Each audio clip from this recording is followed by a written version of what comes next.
Okay, this is the regularly scheduled town council meeting of Lapel, September 18th, 2025, 7 p.m.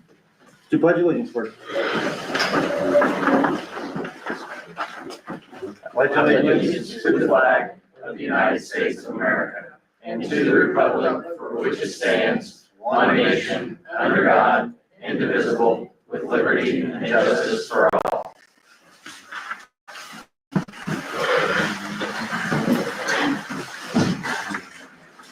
We get a roll call.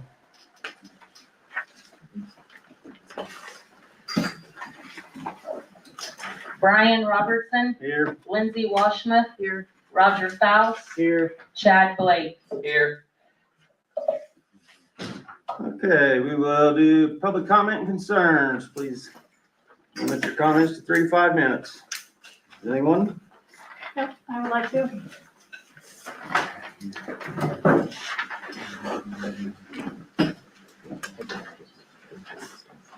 All right.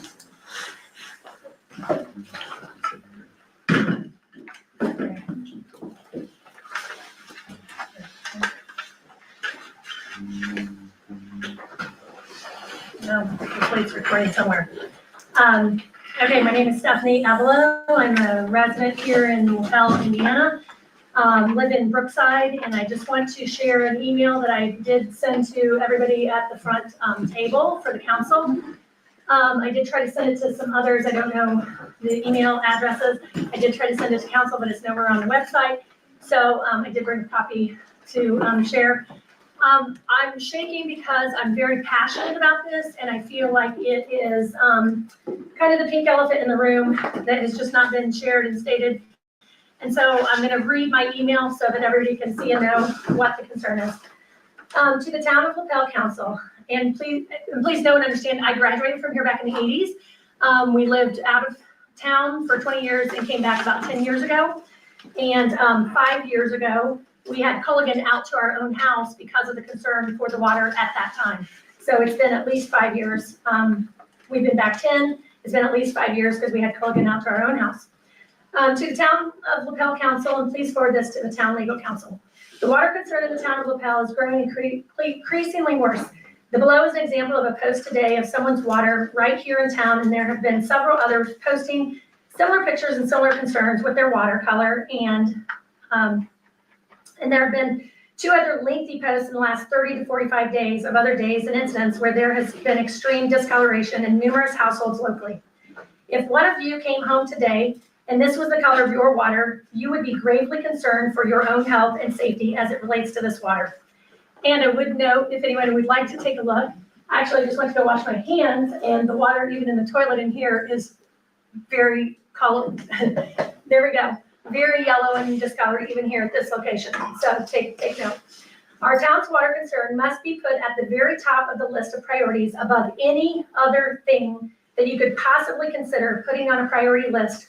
Right now, nothing else should matter besides the health and safety of our local citizens in Lapel. Nothing. If the town council and town leaders are not protecting the safety and health of our community's citizens, I'm concerned that there will be further action taken from those who are already offline and talking about it offline. I don't think we need to have this as a community at all lawsuit. I don't think it's in our favor as a town to have something like this happen. And yet, most importantly, we must take care of our town citizens and their well-being.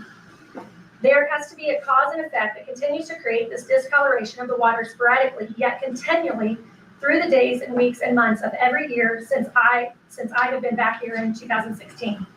I personally was concerned with the water 5 years ago, which time I called Culligan and had a reverse osmosis put into our home in 2020.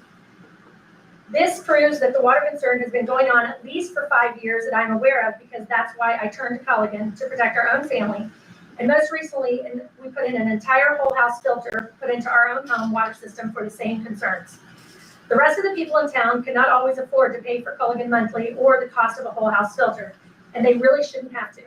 If our water was in the condition that it should be to every household in Lapel, the cost that residents are paying for water to be provided to their kitchen sink should be providing clean, safe water that should be drinkable and able to be used for washing dishes, ultimately washing themselves in the bath or shower.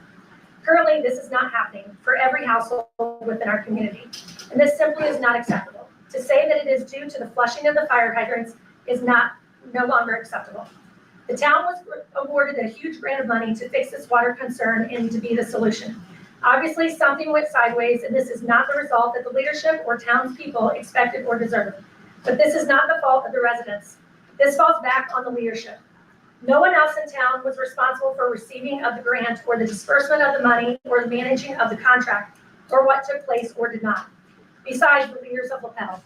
The community counted on each one of you up at the front. The community counted on you. I believe there are some things that may have been out of the leadership's control, yet it still falls back to the responsibility of you as leaders and those running the town of Lapel for the community people. The burden for the discoloration and concern for the Lapel water falls upon you as leaders. What I want to know, as do many others in this town want to know right now, is what are you as a leader of this town doing to get to the bottom of why the water is like this and what is being done to fix it? Simply giving no answers and no resolution and communicating nothing is not acceptable. It's not acceptable behavior as a leader, and it's not acceptable to the people. The local community deserves communication from the front of the room. Anything less is not acceptable in any organization or any company, so why would it be okay here in Lapel, Indiana? And if there are things that are being done in the background, then these things must be shared with the public at the public meetings and through whatever means of communication that you get information out to everyone in the household, into the community. The town of Lapel is counting on you to lead the town to an answer on why the water is like this, and to lead the town to a solution so that people can trust that they are consuming healthy water that will not affect them short-term or long-term health-wise. I know that this is not a new concern or a new matter, yet I do believe that the leadership, you should take immediate action and communicate immediately to the public what the concern is, because otherwise I'm afraid it's snowballing into something that you won't be able to reverse.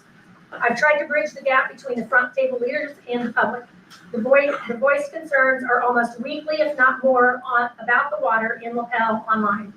If you are leaders and supposed to be representing the town of Lapel and its people, I highly recommend getting involved with the online chatter and communication that is happening. Possibly know what the concerns are in your community, and if you're not listening to what is being said, then how are you leading? How can you truly represent the town of Lapel's people if you do not know or see or hear what their concerns are? And when others have brought concerns to the meetings, they have been shut down in communication and do not feel that they have a voice. Thus why others have not shown up to the meetings. I share this email tonight with each of you simply because of my concern for this community and my love for it. And in the wake of the tragedy this past week with Charlie Kirk, it is no longer okay for me to sit by and be quiet and not speak up and speak the truth. The truth doesn't always feel good. The truth doesn't always feel good or shared and said, but yet it must be said. You all were voted in to uphold a responsibility, and I, along with the community, expect you to lead and lead by example, keeping the best interest of the citizens at heart.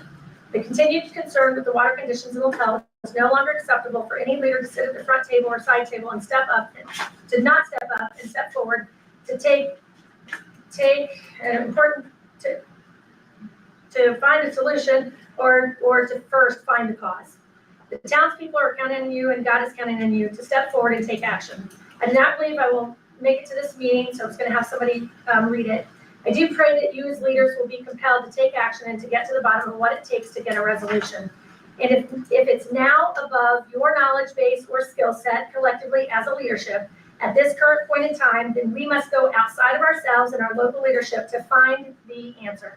It's above my skill set and knowledge, thus why I'm seeking answers with other professionals outside of our community. Doing nothing because we don't know is not an option. It's no longer acceptable to let days and weeks and months pass by while community residents experience these water conditions you see in the picture below week after week. Thank you so much, all, for Lapel's health and safety, and as I'm called to be the hands and feet, Stephanie. Thank you. Thank you. We'd just like to know what you're doing to do it. To say that it's the fire hydrants, it's been 3 times in the last 30 days, and it continues to look like this. So there has to be a cause that's causing it. I don't know what the cause is, but it's not just the pipes. Because if it was the pipes, it would be every day like that. and it's not. So there is something that's causing it sporadically, and I don't know what it is, but we need to get to the bottom of it.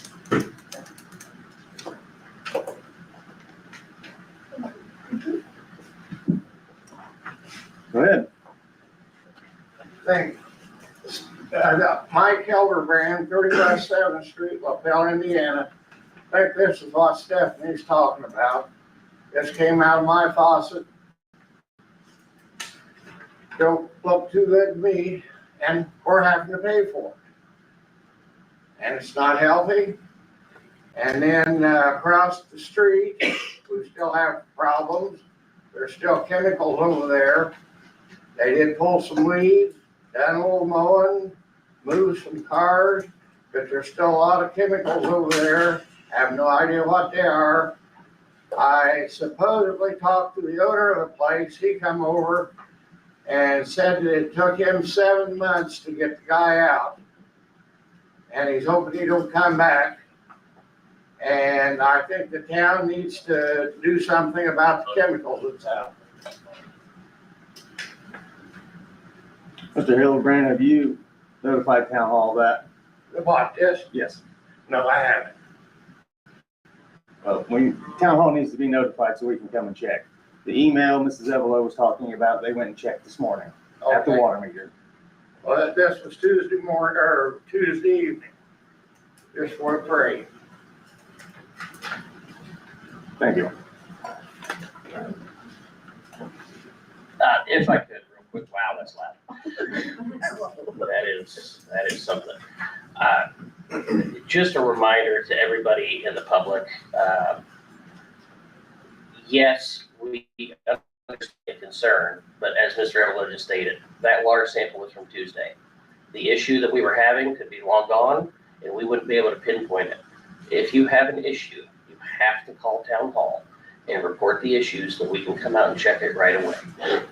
Teresa, do we know how many complaints on water we're actually receiving and testing on a weekly average right now? I think it had probably been, 2 or 3 weeks before we even had any brown water until Tuesday night and yesterday. And then today, I think, was there one complaint today? But there was no complaints today. 4 today, 4 yesterday, and none today. But if we have almost 900 water customers. We need to know when and where it's happening. If there's an issue that's isolated to a street, talking about it on Facebook does no good to help us pinpoint the problem. We hire outside engineers to assist us with the water. We have an outside service that comes in and works with our water folks to make sure things are done correctly and that we're following all procedures. All of our testing follows the state standards. Everything, all of our water samples have to get sent to the state. We're on schedule for our water tower to be taken down, cleaned, and serviced. It's not that we're not doing anything, but finding the problem, if it is a pinpoint local problem, is something that we need that information as soon as you can. So if you had a problem Tuesday with your water, we need to know first thing Wednesday so they can come out and check the water at your house. Just help us. Help us try to help you. And we have every complaint that's come in, the utility guys have went out and checked every single one of them.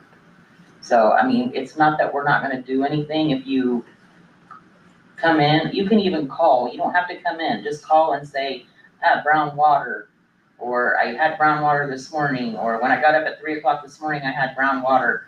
We'll send the guys out there to come check your water. We've done it to everyone who has come in. So I just wanna reiterate that. Can I speak to that process? That's actually why I said. Go ahead. So right after the last meeting, because I think this is where some of the frustration comes in, and I think this is why the rhetoric continues to get more and more irritated when people are coming up here to talk. After the last meeting, Turn your mic off, the mic. oh, yes. Press hold. Pressing the whole deal, the green light comes on. There you go. After the last meeting, I had an incident myself. The meeting was Thursday. That Sunday, I went to refill my hot tub. Now, I'm just gonna say, I have a joint disorder, so I rely on nightly baths, and in the summer, in the fall and spring, I use the hot tub to conserve water. So I'm sitting in this stuff, so yeah, I'm concerned about it. So I change the water frequently in the hot tub, just, I have a thing about it, so I change it. I go to fill the thing up, I've got 2 brand new RV filters, okay? I hook one of them up, I let it run, that water is brown through the RV filter coming out of my hose. So I'm like, okay, and I had noticed I have a filter in the house and a water softener, and it's still brown in the house, but not enough to irritate me, just enough to be like, maybe I should put more salt in there or something like that. It was terrible. So I was pissed. Like, I'm not gonna lie, I was. Because for one, you just burnt my RV filter, and then for 2, now I've got to clean this thing, drain it, clean it again, fill it back up, And so I called. So Brandon comes out on Monday morning, and he was very prompt, and he was very polite, and came out with another person that I don't think I've met before. And they pulled the water at the meter, and the water was crystal clear, and it was beautiful. And I said, okay, great, now test what's coming out of the house, because that's where the problem is. And he's like, all right, I'll do it. And I took the filter off, and we ran the water for a couple minutes, and he checked it at my hose, and he's like, yeah, I'm not gonna test that, it's gonna test high. He's like, that's on it. It was brown as brown pits. And he says, we're having a problem with the well out on 13, dumping a bunch of iron into the water. We don't know why that's happening. And, and I said, do you think it has anything to do with capacity? We had a brief conversation about capacity and the concerns around capacity. And so I'll tell you that it wasn't an especially fruitful process. And I don't think that it has been for anybody who's followed it. And that's why they're frustrated, because you come out and you pull their water at the meter and you tell them it's all fine. It's in their house, it's in their pipes, it's in the system, it's the hydrants. But it continues to happen, and they don't feel like they're being heard, or anyone's really putting an effort out. And I know that's not true, and I'll tell you why. Because I read the agenda today, and I see that on the agenda you have 3 quotes: one for a new well, which is god awful expensive, and to replace the pumps in the other 2. So I'm just going to make this comment, and I'm hoping that it will be discussed when those quotes are discussed. Brandon made the comment when we were talking, God help us if that 4th Street well goes down, because the one on 13 won't keep up. Vice versa. Or vice versa. Vice versa. But yes. But when I'm reading these quotes, in order to replace these well pumps, you're gonna have to take one of these wells, both of these wells down for 3 days. I'm assuming not at the same time, in common sense.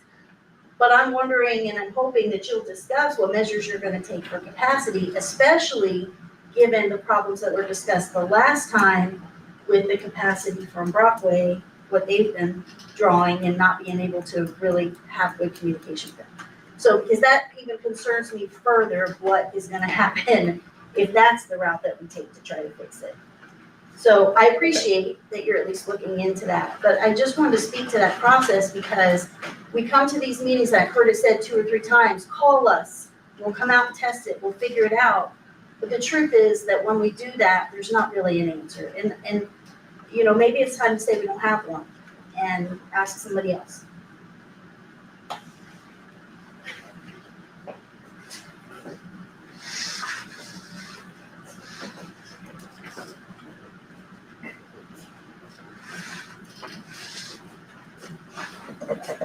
Alicia West. In regards to this process, as far as the water goes, what is the process? Because I've often found whenever I get on Facebook and find these comments about the water being discolored, what is the process, or can we come up with a process for after hours? Because oftentimes when the parents get home and they're trying to bathe their kids, it's after office hours. So, go ahead. I don't mean to interrupt. No. There is a after hours number on the bill, correct?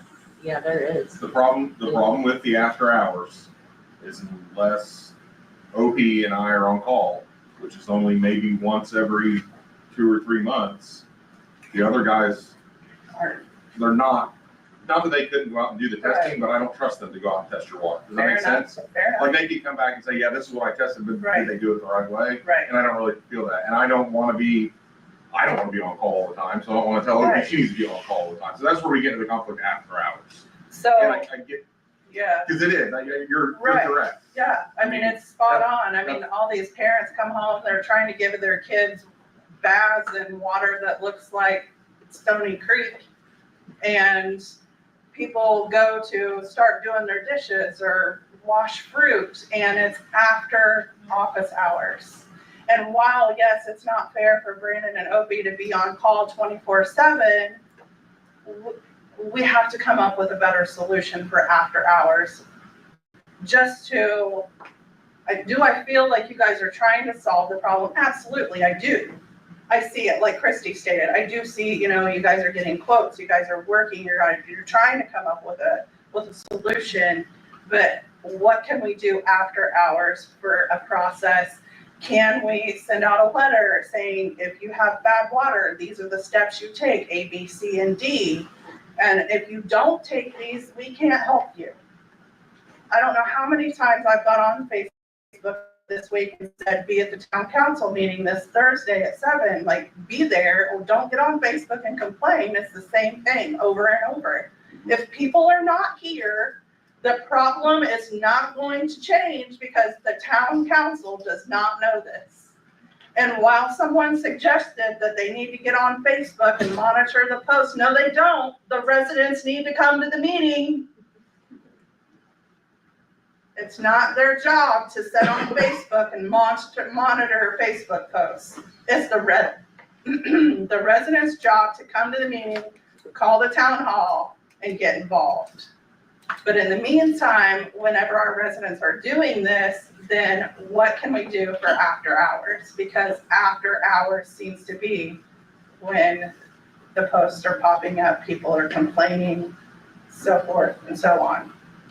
And to add to the comment last month, send out a letter of some sort or something to just keep the public in communication. Because I feel like with the people that have come to me and complained to me personally, they don't understand where you're going. And they don't understand, while yes, I know we have elected you folks to run the board and to run the town. And it's your due diligence to spend everything how you see fit and what you feel like is best for the town. But in the same instance, I don't go here person. I've only been here for 12 years, but I wasn't born and raised here. And I am trying to educate myself and learn, the ins and outs of this stuff.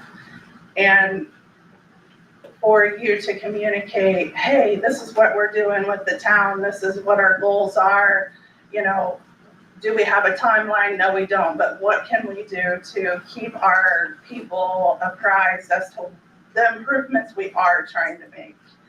And keeping our town residents informed, that way maybe so many of our residents that do feel like they're left in the dark won't feel that way. Just thoughts. Thank you.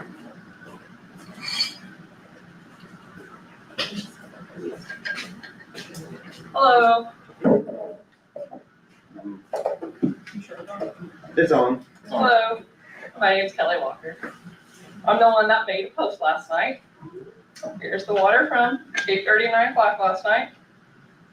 And yes, my sons had to have a dirty bath. And I had to lie to them, tell them, hey, it's just the body wash that mommy did to give you a bath. And after talking to Brandon, because we're on the fire department together, he knew where I lived. This morning he came out, flushed the service line, came out clear water, but this has been an ongoing process, like several residents have mentioned. I agree with some of them about, hey, maybe I should start making a flyer or a mailer out to residents that doesn't have internet capabilities or isn't on Facebook, because I'm surrounded by elderly that are not on Facebook. So all my neighbors had rusty water last night throughout the day. So I believe there is something that needs to be done with this. Maybe the infrastructure that needs to be looked at also with all these new homes and so-called businesses coming in that had expanded or lost the capability of the pumps. I don't know what I'm trying to say. Trying to maximize the capabilities of the pumps to service all the residents.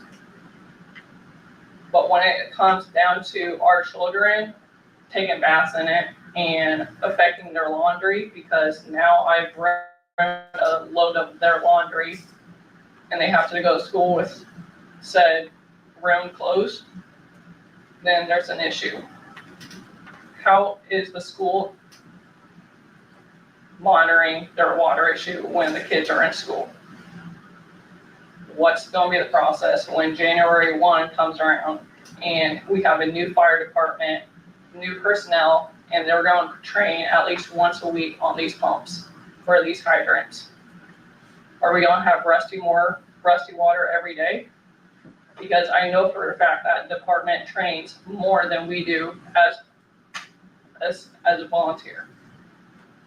So issues are gonna get a lot worse if these are not addressed and something be happening. But I just feel like something needs to be addressed. Maybe the infrastructure needs to be looked at or something else. And communicating with the residents would be, and also, like the one said, having a step, send out a mailer about what steps we can do. Because I'll come tomorrow, go to the town hall and make a complaint about this. That's all I have. Thank you. Anyone else?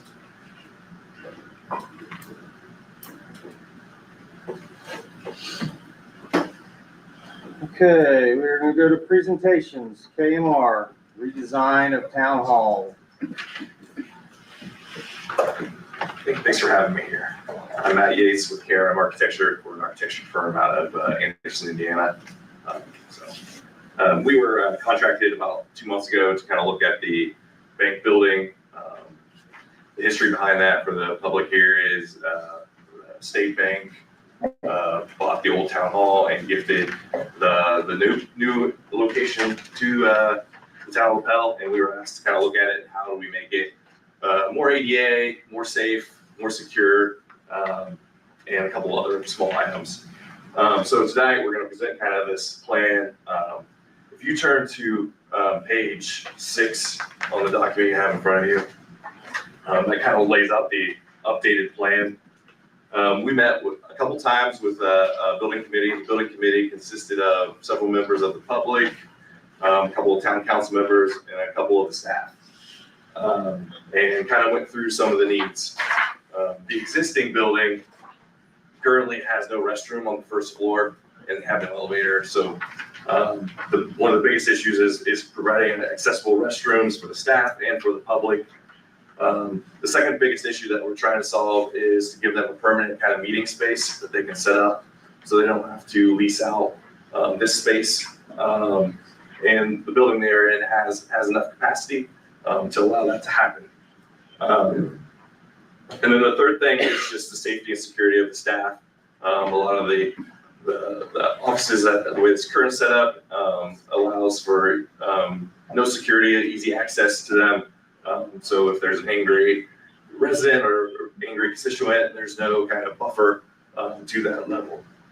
So what we did was we went in and we scanned the building. We looked at all the bones. It's in excellent condition.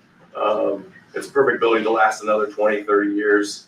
The AC and all the mechanical equipment is in good shape. So really what we're looking at is trying to fix those 3 problems and more of an aesthetic fix on the inside.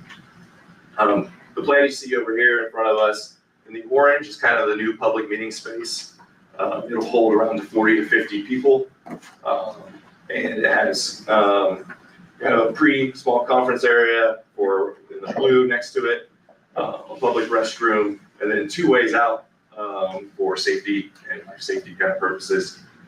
This space will allow them to set up permanent equipment to do recordings, to do projection, and also have a place for the public to use when they're not, as a secondary place to rent and to use. In the green there is the main entrance. You can see it's separated from the orange, so there's a private public meeting space and then an entrance into kind of what we call the office place where you guys go and pay your bills or need to talk to one of the town planners or code consultants. So basically what our goal is to, on the existing plan, the left half, and the purple and the blue is kind of all existing walls. So again, trying to keep that budget low, try to keep it costs down. And then we needed to add one office that's in the black, kind of here, in this area right here, because we needed a clerk treasurer office. That's one of the new walls on kind of the west side. The drive-through window we preserved. There'll be some minor renovations to that, basically a car indicator, so when you pull up, it'll ding, they'll know to go to the window. And then if you ever went to the front desk in the new space, it's really tall, it's not ADA, so the new desk will be kind of right here. There'll be an ADA spot, a lower spot, and then the higher spot. There'll be a door that separates from the business area. And then a staff restroom back here, and then a public restroom up here. And then if you remember right, when you walk in there, there's this open stair that's kind of a safety and security reason. Anybody can kind of run down these steps and get down into the basement. Now that this wall is here, where this desk is, it protects them from having to monitor that as much. So that's the basics of the plan. I'll kind of stop there and see if you guys have any questions on the plan, and then we can kind of go into schedule and kind of some other items. Any questions? Great. From a schedule standpoint, that's the page before, page 5. If you were to approve the plan in the next week or so, we could move forward and be ready for construction documents, basically to go out to bid to contractors on November 25th. That would be 2 days before Thanksgiving. They would go out, and then that would give us 4 weeks, 5 weeks to get a bid right before Christmas on December 18th. So we would get public bids from contractors to do the work. And then they could start work basically on January 8th. Approximate construction time would be 4 to 5 months. Those are just timelines, so just think for our standpoint, when you're ready to go, we need about 2 to 3 months to get the work done, to do the construction drawings. In terms of cost, we looked at it, there's a big safe that needs to be removed, and we've kind of been looking at the cost for that. That is kind of the big cost, but the cost is around $100 per square foot, which is about where the industry standard is right now. So the estimated renovation cost is right around $435,000. Just to put it in perspective, if you were to build this building today, it'd be about 2 to 2.5 million for this amount of square footage that you have, and that doesn't include your land acquisition cost and your site development cost. So I think you're doing the right thing by renovating this space and using an existing structure. I don't know if there's any questions on schedule or cost, but again, in front of you is kind of the information for you guys to debate and weigh in on. And I will stop there. I'll try to make it short and sweet. Does anybody on the council have any questions? How's this gonna interrupt the daily operation of the office during renovation? Sure. So that's kind of the strategy behind what we did, was leaving that west side allows them to kind of move into that west side and close off and sanction off that right side and fully function while they're building that and then finish up. So we would build this desk area probably first, and while keeping this strategically open, and then come in, close this off, build this off, and everyone's still functioning over here while we're addressing that. We also debated, I think there's a scenario where you could go ahead and remove the safe, and without, right, whenever you want as a separate contract. And get that completed and done without probably much disruption either because of where it's located and with the way the offices sit.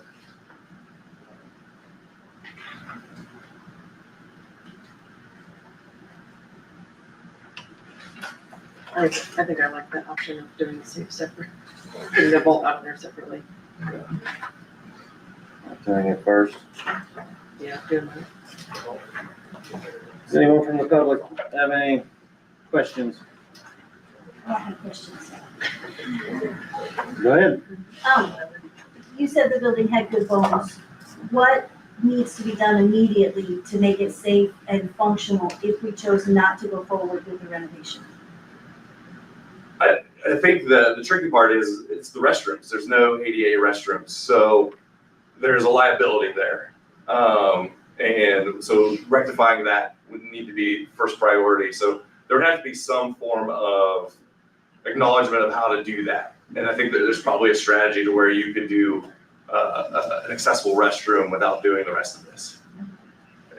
The reason that I'm asking this is given the reorganization that you're getting ready to try to do, does it make sense to do a $500,000 renovation right now when through that, my understanding, and correct me if I'm wrong, that through that organization, it would be determined if this would even be the location that would be the primary town hall or point of business?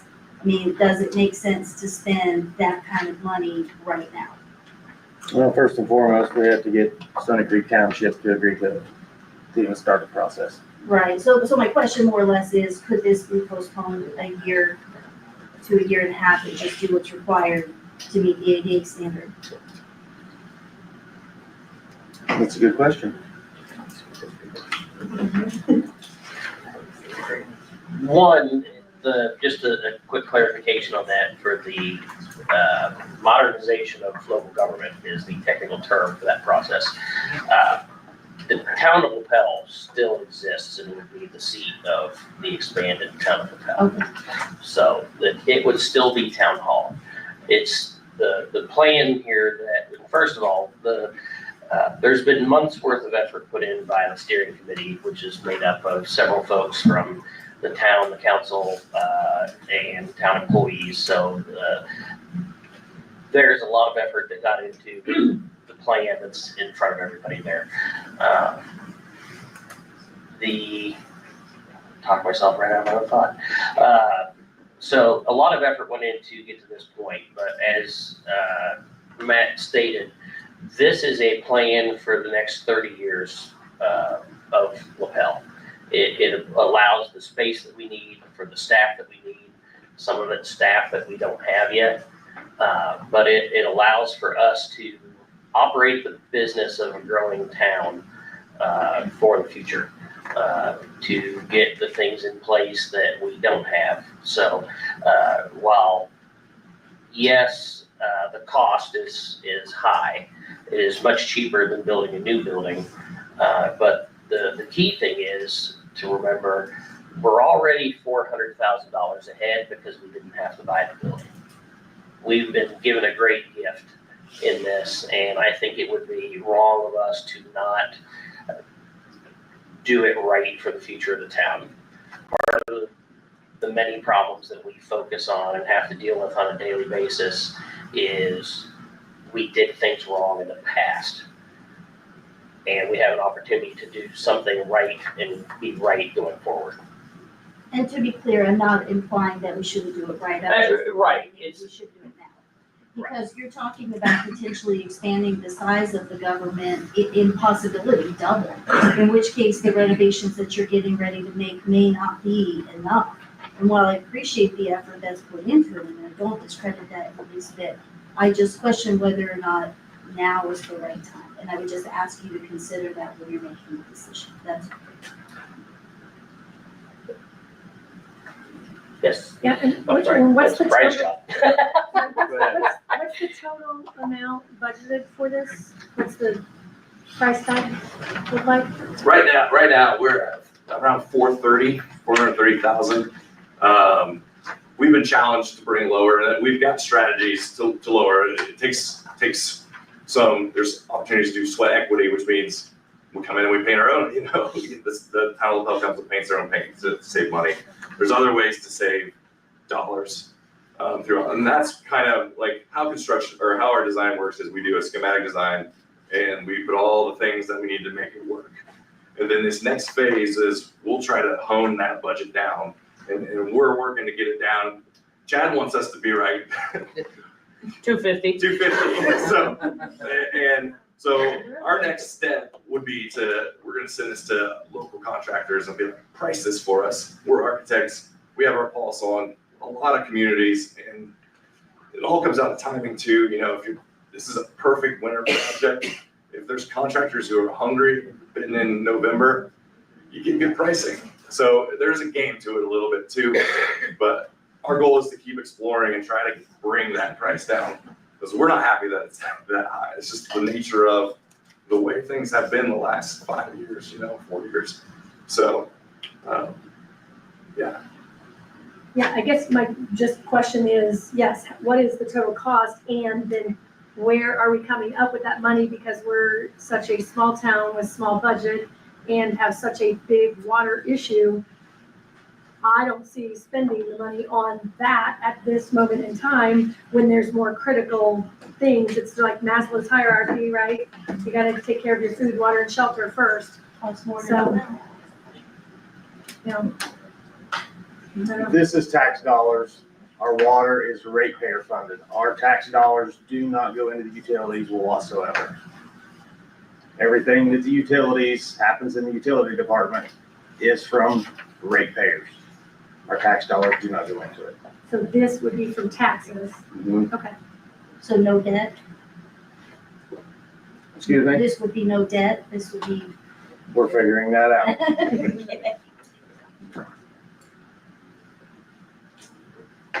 And so these costs that you put on this so far, or what your estimates are, that's only for the remodeling portion. It does not include any furniture, any other infrastructure type things that might need to be done to the building?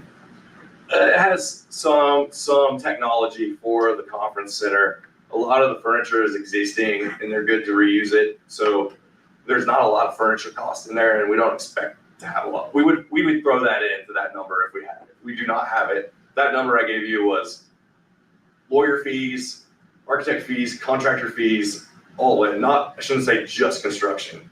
It's what our goal is for the overall cost of the project, and we're constantly trying to get that down.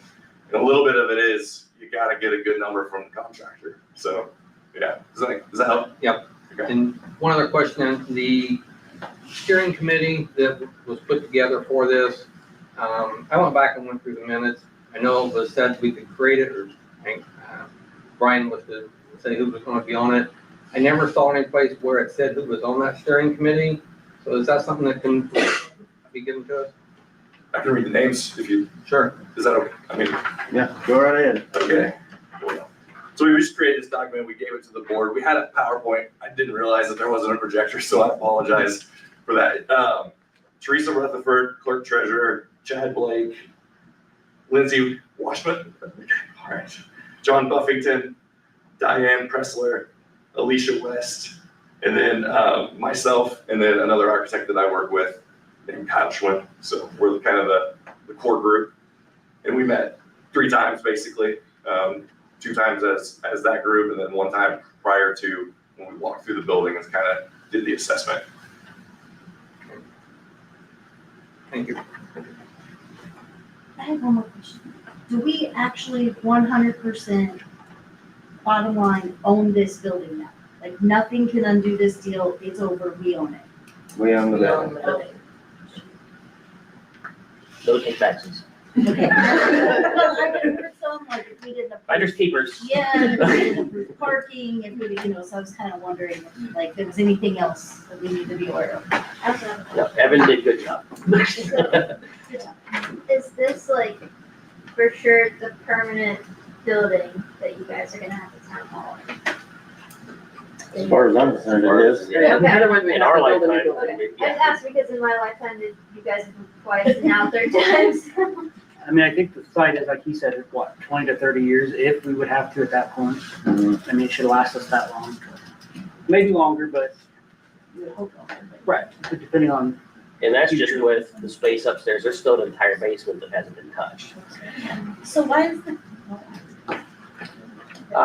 It's it's one of those 1980s vaults that you see on like the Dukes of Hazzard bus hog gets locked in the vault. He's like, I'm running out of air. It's that vault. Yeah, it's basically 12 inches of concrete surrounded ceiling, floor, wall. We just need to take out 2 of the walls to get it open to allow them. When you put somebody in a vault with that thick concrete, you can't get cell, you can't get internet, wireless internet. So for the long term, it's better to just get that thing out and open the building up. Even if you decide 20 years from now, 30 years to resell it, it helps to resell a little bit of having this open floor plan. So Is there a way to keep, why not just keep the vault and use it as a storage? we looked at that. It really was tricky because the vault lies kind of Where's it on the? right here, Right in the middle of it. right in the middle. And so it's either tear out all of this and build offices over here, or tear out that vault and put this here. So we kind of analyzed, we looked at 2 different plans throughout that. And in the end, we looked at the budget, and it really came down to, if we get a good price for that removing that safe, it's cheaper to do it this way. is it But we need to get that number to confirm that before we move too far forward. So that's kind of our next step. I mean, I can't imagine what it would cost for someone to put that in, right? Yeah. I mean, I'm saying what it cost initially to ever put it in, so I hate for us to waste it because it's a. We just- So it's only ever able to be used for a bank, really, right? That Correct. vault? Yeah. And legally, that can no longer be used as a bank. There are covenants now against it. That was part of the deal. So it's useless. Right, I mean, if that comes back at 100,000 to take it out, we'll probably just want to. but I'm talking Like, like, if we can afford if you have to keep records or paper records and things like that, it goes in there and. There's an entire The whole storage area in the basement, yeah. Can you not take the door off and make it a hell of a tornado shelter? That's what I'm saying, it's. We have a full-size basement. We have one room that goes under where the offices would be left on the left-hand side. It has nothing in it, absolutely nothing in it. We have another whole room with all these shelves they left. There's 2 rows of shelves down there, 3 rows, 2.5 on each, and it's on each side, and we've only used one side of one. I mean, we went from storing everything in a vault before to, we now have room to store all the stuff that the State Board of Accounts loves for you to keep for 99 years. So, because they do. If it would be helpful, we could, if there's a way, we have a link that you can walk through the whole building. So, and you can kind of see for yourself. It's really cool. I don't mind sharing that link if there's a way to do it. If you'll send me, do I have that link in an email? I'll Resend it resend to me, Yeah. and then I'll post it to our website. I'll have Daniel post it on our website. Curious. We just removed the vault, got a price to remove the vault at the state bank, and it was bigger. So it was right around, I think it was around 45,000 to take it out. So we're guessing right around 35,000 to take this thing out. But we want to get those guys who are moving that one over there to give us a price to remove that one. So. Logistically, just because I'm curious, because it sounds like the basement's not gonna have much use, I'm assuming because of the stairs. But, is that something you foresee that we could use as a community tornado shelter when we have situations like April, we had in April where that particular location sits smack dab up against a development where people don't have basements? There's all kinds of uses for that space. It's wide open space right now. So I suggested a roller derby team. Nobody's liked it. I like that.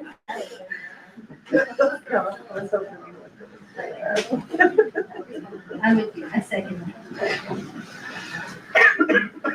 Anyone else have any questions? Well, thank you for the presentation. Thank you, guys. So we need to.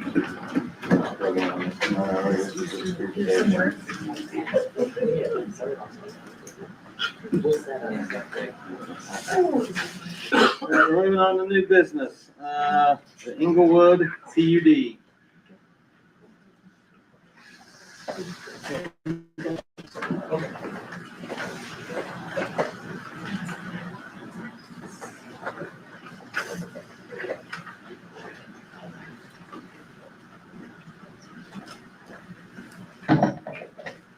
Good evening, I'm Tony Legato with Arbor Homes. Our address is 9225 Harrison Park Court in Indianapolis. Quickly, I can pass out a presentation I have so that you can review. Unfortunately, I left my boards at our office, but didn't realize by the time I got here, I didn't have time to go back.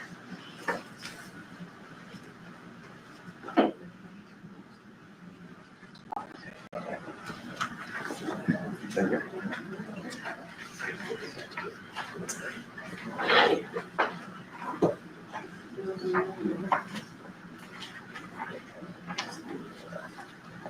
And I have extras we just passed down in the crowd if people want to pass them down and look at them. Thank you.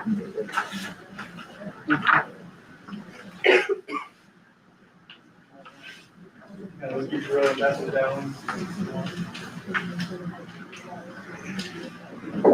So good evening, again, Tony Legato with Arbor Homes. Thank you for your time. At first, I want to just thank staff. Marcel's been great to work with, and it's been several months in the process and in the time being, so I know we put a lot of time with him. And again, with Arbor Homes, we're a local builder that's been in the Indianapolis market for over 30 years. We are a production builder, but we offer customization. And on that second page of the intro slide, you'll see just quickly cover just some of the local reviews we've had from customers who really appreciate our homes and have been happy.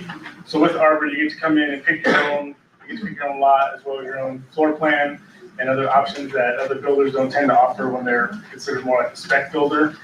These homes, our homeowners come in, work with our sales team, and get to design portions of their home on their own. The property is approximately 25 plus acres, and it's on the south side of State Road 32, just west of South 900 West, across the street from Lapel High School. It's currently vacant and zoned agriculture and designated as commercial in the comprehensive plan. To the south, there's a park area as well as some other single-family commercial surrounding the site. It's currently been vacant. Was previously had some zoning for a PUD that had residential and commercial on it that never moved forward, and that zoning is no longer in place, I believe. So there was an attempt to do single-family there once, and they were like 15-foot wide homes with one-car garages, so more dense in that portion of the property, but it had commercial as well. This proposal is to do a planned unit development with R2 being the base zoning, just to have an underlying zoning district that our plan falls to. With the site, we're proposing it would have 72 homes, with the lots being 56 foot wide. On the concept plan page, you'll see some red arrows that are pointing to the main access to the site. So you have access coming in off of State Road 32, as well as County Road 900. Those would be stop controlled access points. The current open space, it's a very tight site, so it's really provided just like a loop kind of drive main roadway. So our open space just comes in about 12% with 3.1 acres. We've provided walking paths, sidewalks, and providing a playground amenity area that you would see as you come in from the entrance on State Road 32. So that not yellow colored lot, it's like a slight grayish green, I guess. That's like the amenity area, the gazebo, so that would be overlooking the pond and a focal feature when you drive into the community. On the next concept plan page, I highlighted there the different connectivities shown. So there would be a 10-foot wide asphalt path that's shown in red that runs across the perimeter of the site. We did end up carrying it through at the northeast corner into our community because that corner on State Road 32 is commercial today. So without that being developed, there would be no pedestrian connection there. So we brought the trail into our site that if people were walking on State Road 32 in front of the development, if it's approved, they'd be able to continue without having to walk on the street. but you have to come in through behind the commercial development, and then that red trail, the 10-foot wide path would continue south on County Road 900. The blue lines shown are the internal sidewalks, those would be 5-foot wide. And then to the south, we've provided 2 connective trails that are 8-foot wide, most likely asphalt to the park, so that our residents have access to the park as well as our own amenity area that's shown. On the next page, you'll see some examples of the homes that we would be building. This is our traditional arbor product. So we have 4 different lines of homes, and arbor is the one that's been the main focal point and that we're currently building within, or have built within Lapel. Initially, we had proposed a smaller floor plan that had a lot more density, and working with the planning commission the first time around and the planner, that we heard some concerns about that, and we went to larger lots and brought in these plans. So with arbor, there's a traditional single family. There's 12 floor plans that have 5 elevations each. So you have well over close to about 60 different elevations, as well as different color packages, different brick options. So as well, for an anti-monotony standpoint with 72 homes, we can definitely design and have a community where a lot of them don't look very similar. We offer ranch as well as 2-story homes being the max height. Those square footages would range from 1,200 to 3,200 square feet. If possible, there's an option for third car garage if there's room on the lot, and then there'd be options for sunroom as well as basements if the soil would allow for that. Next page shows some other example renderings of what would potentially be built based on the options that are picked by our home buyers. The next page just highlight our design center again, because there's customization options. When a home buyer comes in and picks their lot and their floor plan, they come in and work with our design team. They get to pick out their flooring, their cabinetry, their countertops, their fixtures, as well as their exterior colors. And that's within, the anti-monotony standards, so they can't again have the same floor plan or same elevation and color as the next door neighbor. So that's something that the town would review when it's submitted. But within the guidelines of anti-monotony, they'd be able to pick their color plan, as well as those features I talked about. The next page highlights the traffic study. There was a required traffic study as part of this submittal. It was reviewed both by NDOT and the town. From the result, it shows those areas on the map that I'm highlighting were intersections that were studied. And it showed that there was no necessary improvements needed from the increase in traffic. So, the traffic study shows there will be an increase over the development, but it did not result in the need for new improvements because of that. There was also a request by NDOT for us to do a traffic signal warrant analysis at the intersection where the high school is, to see if a signal would be needed, and that also showed no need for a signal there. So the only improvements that our traffic study shows is that we would have improvements into our community to alleviate any traffic from cars entering and exiting the community. So you have XL and decel lanes as well as stop control at those 2 points that I highlighted earlier. Again, no traffic signal was needed from the study. So in conclusion is my next page. There was a discussion of the planning commission as well as staff in the staff report about the comprehensive plan. It does currently show commercial being the use that's proposed in the long-term plan. But under state law, the town council only has to give due regard to the comp plan. It doesn't have to follow it exactly. Plans change, and so you don't have to go by that if you choose not to. But there's some other discussion about small town growth, and we felt, as well as the planner, that this was consistent with those portions of the comp plan, and that maybe commercial may not be the best fit given the close proximity to the school, as well as some of the other services. Because with the concerns of being traffic that we've heard from the residential, commercial would bring even more traffic. So from our standpoint, from at least a traffic standpoint, we feel that this is more favorable than that. And again, being close to school, this is a place where families can even walk to and have close access to schools, which tends to be a good land use decision from my experience. We do have staff recommendation and support. Last month we did present to the planning commission, went through the public hearing. There was quite a bit of questions that I answered. And then there was a motion for an unfavorable recommendation that passed on a 4-1 vote. So we are asking for council to support this recommendation, though, as well as staff and their staff report. I'm available for any questions. When was the traffic study conducted? It was back this summer, So, like June, I believe. Oh, I have the date here. So you clearly need to go out and watch traffic over there on that road any morning or afternoon. Yes, thank you. Actually, 2 years ago, when the property owner first approached on this, they were told in no uncertain terms that any traffic outlet onto Cascade Boulevard would not be favorable due to the high flow of traffic with the school. Over 38% of the kids that attend our school are brought in by parents from outside the district.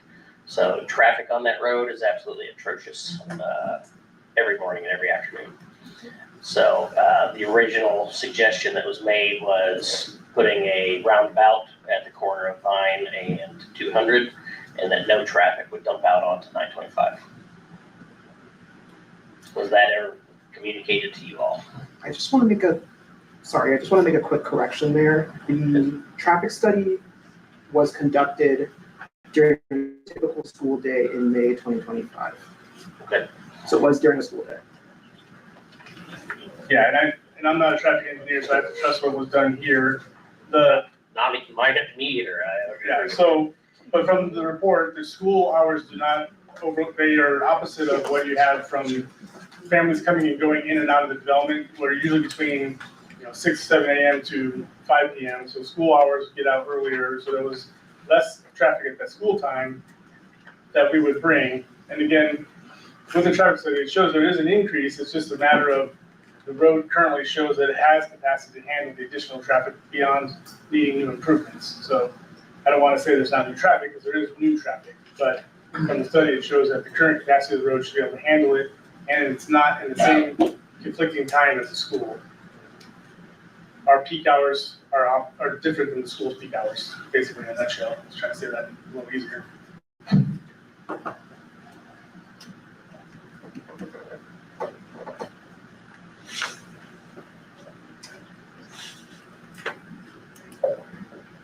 My concerns here are the standards in this PUD. Marcellus, can you go over what they're asking for that falls below our normal standards? Certainly.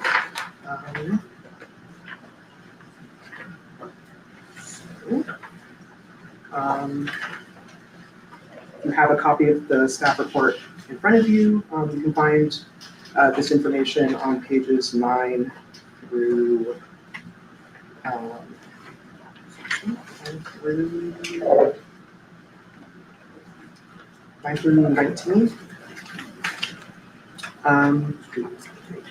And just from memory, lot size, reduction in lot size, architectural standards, Yes. did they meet the green space?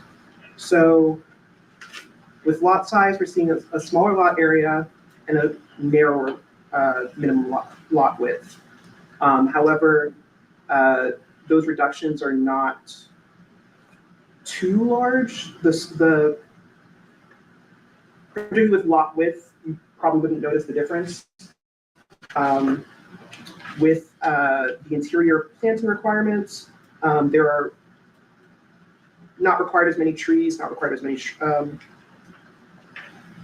as many shrubs aren't as required on each lot. We also have reductions, a change in the buffer requirements, basically reducing buffers to a maximum of 10 feet. There would be, normally the code does not include buffers and retention ponds in the open space requirements. This PD ordinance is asking to allow buffers and retention ponds to be included in the open space requirements, which is how they're kind of exceeding the amount of space that the code would normally require. I did a look at the architectural standards, and the current code requires more masonry coverage on the outside of buildings, particularly when that side faces the street, than what they are showing in their exhibits.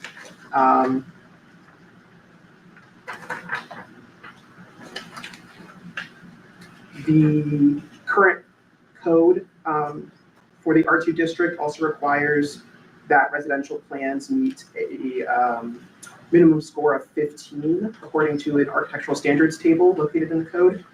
Whereas looking at the illustrative exhibit, scores are range between 6 and 13, and the average score is about 9. So none of the homes in the exhibit meet that 15-point requirement.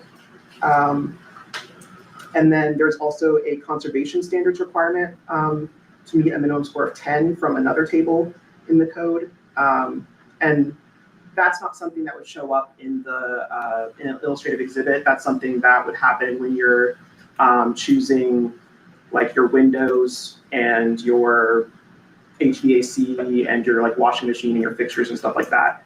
So that's the stage that like, at this stage, we don't have information about whether or not they'd be able to meet those requirements. And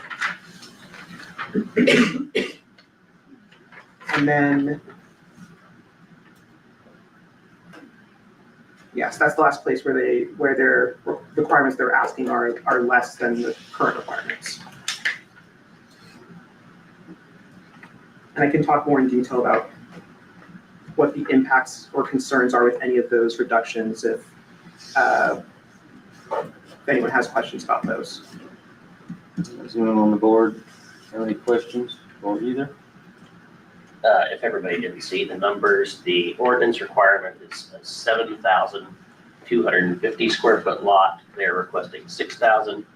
Minimum lot width is 60 feet. They're requesting 56. That's probably the two biggest numbers there that are concerning.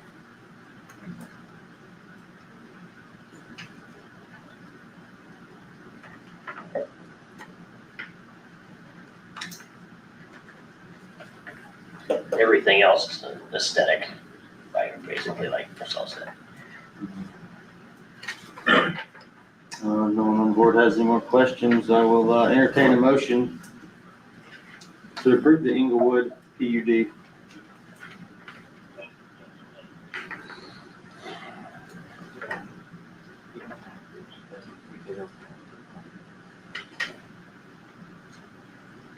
Not a public hearing, is it? Yeah. Planning.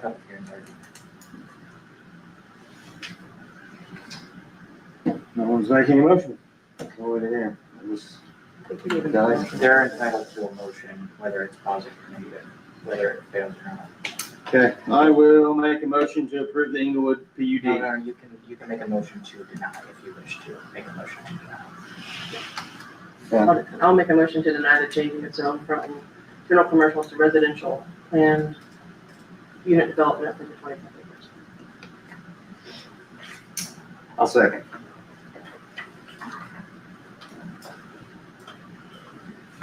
Brian, Yes. Lindsay, Yes. Roger, Yes. Chad. My answer would be different if traffic did not go into 900, but yes. Thank you. Thank you. CDS engineers, quotes for the wells, the pumps.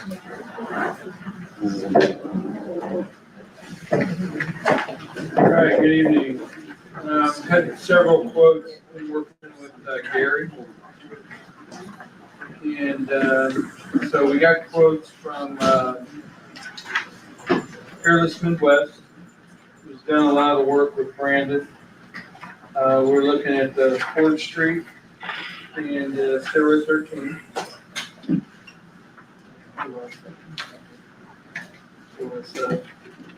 So Silver 13 quote was $31,000. And this is basically replacing the pump. These are 500-gallon pumps. These are the big ones, and then the 4th Street's 250. They also have a section in here, if a well needs to be cleaned, this is an additional $12,556. So there's that. And then we'll give you the next one, Ford Road. Or Ford Street. Is 30, and this includes cleaning, $36,038. So Ford Street's 36,000, Sierra 13's 31 plus 12. They need to clean it. He didn't think they needed to clean it, but I would bet that it probably needs to be cleaned.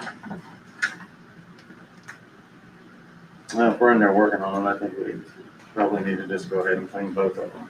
Yeah, I would recommend cleaning both of them. The pumps have lost their capacity.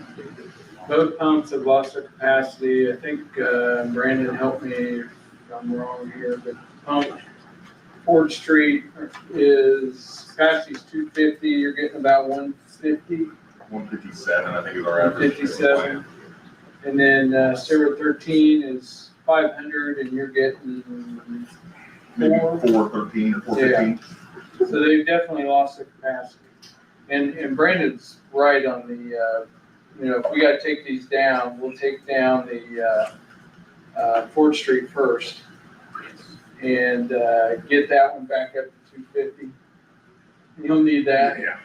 Make sure the tanks are full when we take down Sierra 13. Well, if we do this in the fall, that should help as well. Yeah. Or even early winter. Getting Ford Street well back online, back where it needs to be, is going to help a lot. That'll help a lot. Tremendously. Yeah. And that's our cleanest water, but it runs the longest, but pumps the least amount of gallons per day. Yeah. So, And it's closest to the plant. yeah. It'd be a lot better. Actually, it'd be nice if we could get that one to 500. It would be very nice. Yeah. Is that one just not capable of 500? We're gonna ask that question, once the hydrogeologist gets down there and starts looking at it. Because the next, proposal I'll talk about is the new well. But, if we could get Ford Street to 500, we probably don't need to drill a new well. Because the plant is only rated at 500 gallons a minute. That's really, you need 2 wells at 500 gallons a minute to supply the plant. And right now, you've only got 1.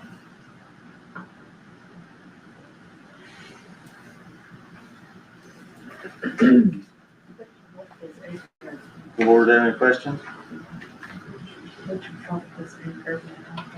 How old are the current pumps?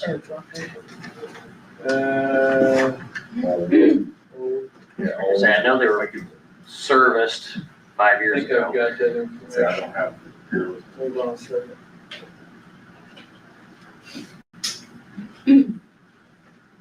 So I know the electric motor out on Sierra 13 was replaced during the first part of the water project, but the pump itself wasn't. So that would put it maybe 2015, 2011. 2011.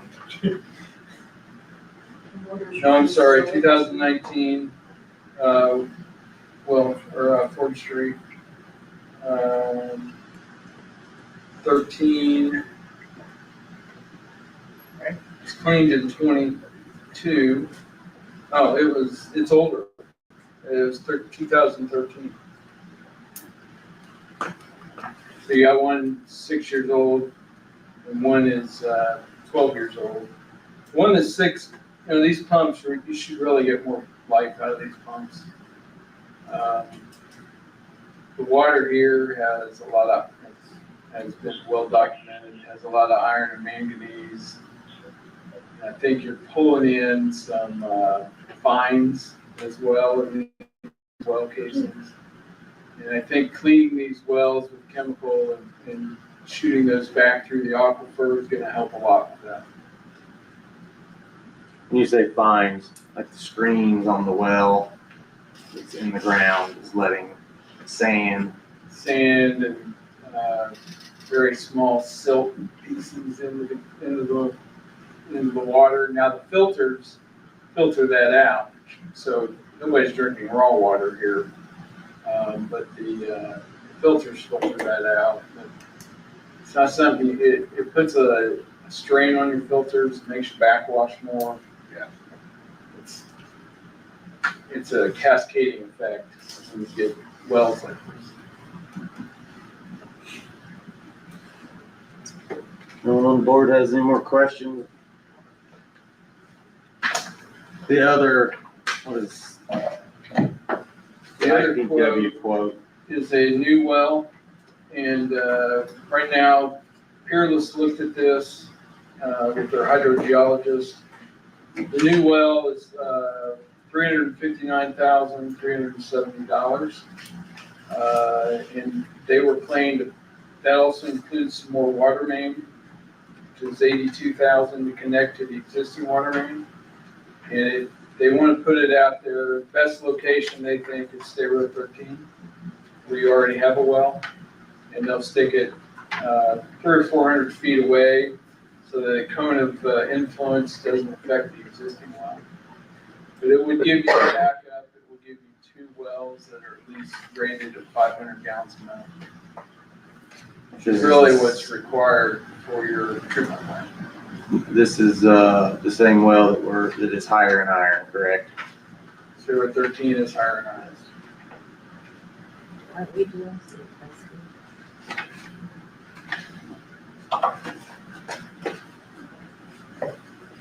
Which well does it Rockaway pull from?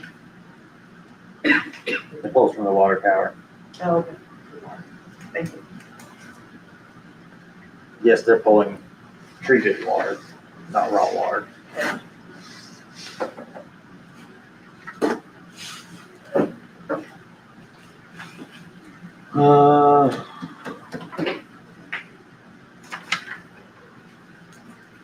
I'll make a motion to accept both the State Road 13 well inspection and pump replacement. I would like to go ahead and add cleaning to that well. Okay.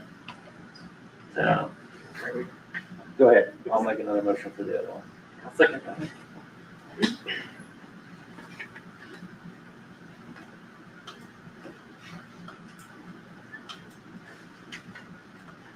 Brian, Yes. Lindsay, Yes. Roger, Yes. Chad, Yes. I will now make a motion for the Ford Street well cleaning and pump replacement. Second. Brian, Yes. Lindsay, Yes. Roger, Yes. Chad. Yes. I would like to wait on the new well and see what the cleaning does as far as our gallons per minute. I would agree with that. Let's see how this goes, and then we'll address that at a later time. There also may be some other investigation to do on location, and what we think we could get somewhere else. Yeah. Stay with 13. I believe Commonwealth, in part of that water project, was looking at some other areas. They will. Yeah, I talked to Gary about that. Okay. All right. Item 2, the quote from R&R for smoke testing. As you guys recall, we've talked a lot about trying to keep the plant capacity, save some of it by correcting a lot of the collection system. We have a plan to line all the sewers. We're also looking at getting some grant money for that. But this quote also is part of the investigation. We sent out 7 requests for the smoke testing, and this will smoke test every line in the collection system. R&R came in at $21,000, which is really a good price. We just finished about 2 years ago, city about the same size as Lapel, and it was closer to 50. It wasn't R&R, it was somebody else. Now, I've worked with R&R on several projects. They're out of Rochester, Indiana. Excellent company, and I would recommend moving forward with this smoke testing. And essentially, the smoke testing will see if we have unauthorized hookups, downspouts, things like that into the sanitary. Downspouts, yard drains, local catch basins and inlets on the street, things like that. Those will contribute a tremendous amount of water during rain events. Well, and then that flow testing we did, every time it rained, Yeah. it was, skyrocketed on our inflow. It's pretty evident that you've got a lot of inflow and infiltration.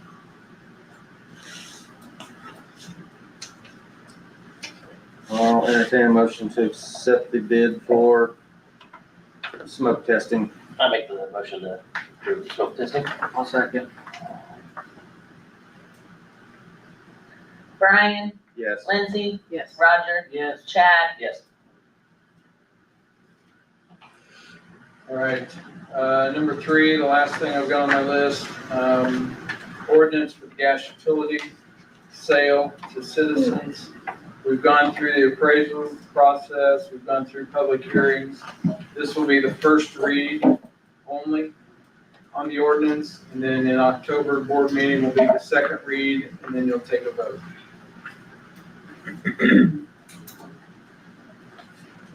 Any questions on that at all?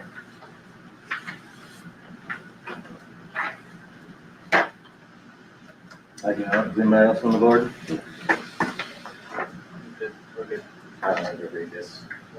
Just by title. Ordinance 2025-3, an ordinance of the town of Lapel, Madison County, Indiana, approving the sale of the town's gas utility asset.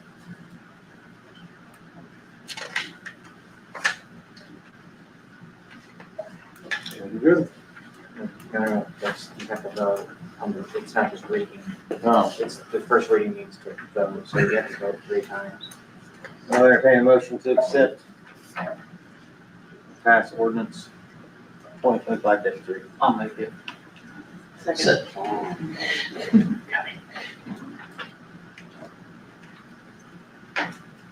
Brian, Yes. Lindsay, Yes. Roger, Yes. Chad. Yes.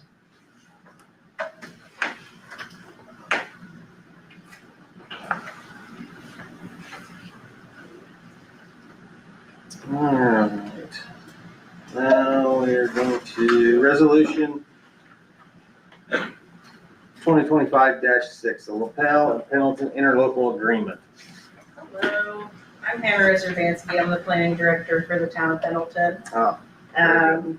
I believe you got our interlocal agreement and resolution. Teresa gave it to you. Mhm. And then Evan should have given you a packet that I brought with me. Mhm. I'm really here to just answer any questions you might have. Essentially, we have a developer on 700 South on the Pendleton side. We share that road because the old county roads property lines go to the middle. And they need to improve the roadway from 13 to their property line, their eastern property line. They have large trucks, a lot of traffic going to be produced with that, so they need to improve that road drastically. So we've got our right of way on the south side, and essentially what this interlocal would do is allow us, through the developer, to purchase 50 feet of right of way from center line north. The developer will create that new roadway there. It's about 1,700 feet long, and then give you the right of way back. If you want. Anyone have any questions? I will make the motion to accept to pass resolution 2025-6, Lapel and Pendleton interlocal agreement. Second. He made a second. Brian, Yes. Lindsay, Yes. Roger, Yes. Chad. Yes. Good to see you. Now, you do have a resolution with you as well. You're welcome to mirror that, or, you know, if you have your own template, because I do believe a resolution is needed as well, because it's a cross-jurisdictional. This is just ours as an example, but. Yeah, so we have one drafted already that mirrors what you have. Oh, perfect, okay. That's what they. I didn't know that that was there, sorry. Yes. Yep, that's what we just passed. All right, perfect. Well, thank you so much. Thank you. Old business, Comcast right-of-way permit.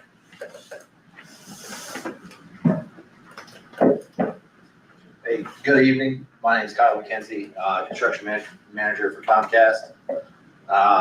Full disclosure, we understand that this is being tabled tonight. The reason I'm here is just kind of explain a little bit about our project and answer any questions you guys may have. So to start this off, we did partner with the state through their NLC program, Next Level Connections, which means underserved homes in rural communities were identified as grant homes to build out to. So we did win this bid for Lapel to build fiber optic network. And this is about a $1.6 million project looking to serve 1,021 homes in Lapel and the greater surrounding areas. It's about 6.8 miles of build. A lot of that will be underground, about 85%, and that's due to Duke. That's why we were actually awarded this program in 23. We've been trying to get on Duke poles for that long, and with the extensive make-ready they require, it didn't work out like we wanted it to, unfortunately, so we did redesign this underground. You guys did see the permits, I believe. You've looked through them. I know there are some outstanding issues. I believe we have a call tomorrow to discuss further. Like I said, I'm just here to answer any construction-related questions you may have. I don't have any questions, but I was also on phone calls quite a bit today about this. Some of the issues were we didn't want pedestals. We wanted flush mount boxes in the ground. We do not have our right-of-way fee schedule yet. They are willing to do it contractually and pay us our fees that will be potentially approved later this year. Locates, things of that nature. And the biggest thing was timeline on construction, and us being able to manage having someone overseeing the crews. Well, it's not just overseeing the crews, but also instead of having multiple crews here, one body is handling it, right? Yes, and that was like the timeline of the construction schedule instead of, because I believe you guys were trying to do a 2-week schedule. Is the last I heard. For approved permits, that's correct, yes. So just a little background on that, we have until March of next year to complete this bill for the state. Okay, I guess I misunderstood. I thought you guys were trying to put 55,000 feet of cable in the ground in 2 weeks. No, sir. That was pretty, That was what was relayed to us. yes. No, I think that timeline was for us receiving approved permits from the town. Okay, that makes a lot more sense, because I didn't know how you were gonna do that. It would have been impressive, don't get me wrong. Very. What do you think the timeline is for installation? Depending on how locates go, I know the town has your own gas, correct? Mm-hmm. That's gonna be a challenge. I would propose about 90 days for construction start to finish. Brandon, does that seem a lot more manageable than? It all 2 depends weeks. on how many crews are doing what at what time, yeah. Yeah. How many, you have an estimate on how many crews you're gonna try to have in town for a 90-day schedule? Depending on the permits and how locates go, like I said, we could have up to 10 crews in town. That's not gonna work. Yeah, that's not gonna. Well, Because ultimately, with you boring underground, you're gonna be either crossing water or gas almost every hour. Yeah. Right? So I've gotta have a person there to watch you cross water or gas every time you cross it. Right. So We don't have 10 people. Yeah, that's where we get into the conflict of manpower and personnel. Okay. Yeah. Have you guys, is there a possibility to outsource someone that could watch? No, so gas, the only gas I have to do, like, the company has, like, who owns the gas has to do their own locating, Yeah, and I have to do my own wash protects, right? So that's through the USIC and all that. Now, water, I've taken water into, it's just as important to me as gas, so I follow the same thing that gas does. So when somebody bores across my main or service line, I want to be there to watch it. yeah. I mean, it makes sense. That's Yeah. protecting our assets. We'll back all that anytime we're Yeah. getting anywhere close to water. The biggest issue is gonna be locating the water. Yeah. Gas, I got no problem. I can tell you exactly where the gas is. It's all got tracer wire on. Okay, cool. The water, we stand out there with 2 sticks and stomp your foot and hope that's where it's at. It's a challenge. That's gonna take the longest. And I know there was talks of us getting some quotes for you guys to locate the water and sewer. I think those are gonna continue tomorrow, so there's that as well. Yeah, right now, we're still kind of in the negotiation process, getting everything, both sides comfortable and everything put on paper and in writing.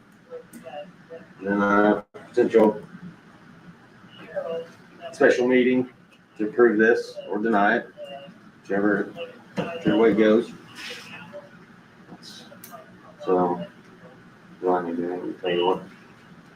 Yeah, I would table this until, I would just table this. And then I expressed to Jeremy today that if we can work things out, the council has expressed to me that they'd be willing to have a special meeting within the next 2 weeks. Mm-hmm. Is that correct? Within the next 2 weeks. Not saying it will be 2 weeks, but that's what we're aiming for. Yeah. Is that provided we can do it. Okay. That works for us. Okay. Make a motion to table this. Brian, Yes. Lindsay, Yes. Roger, Chad. Yes.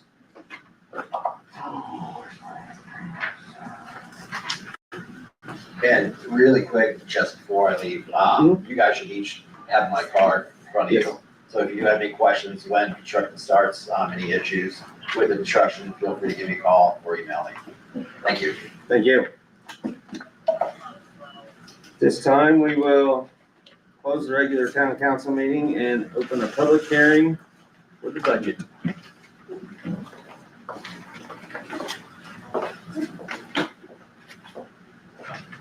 I've never done a budget public hearing, so I'm gonna have to Just walk need to you through see if there's any public that would like to speak on the budget. it. Is there anyone that would like to speak on the proposed budget?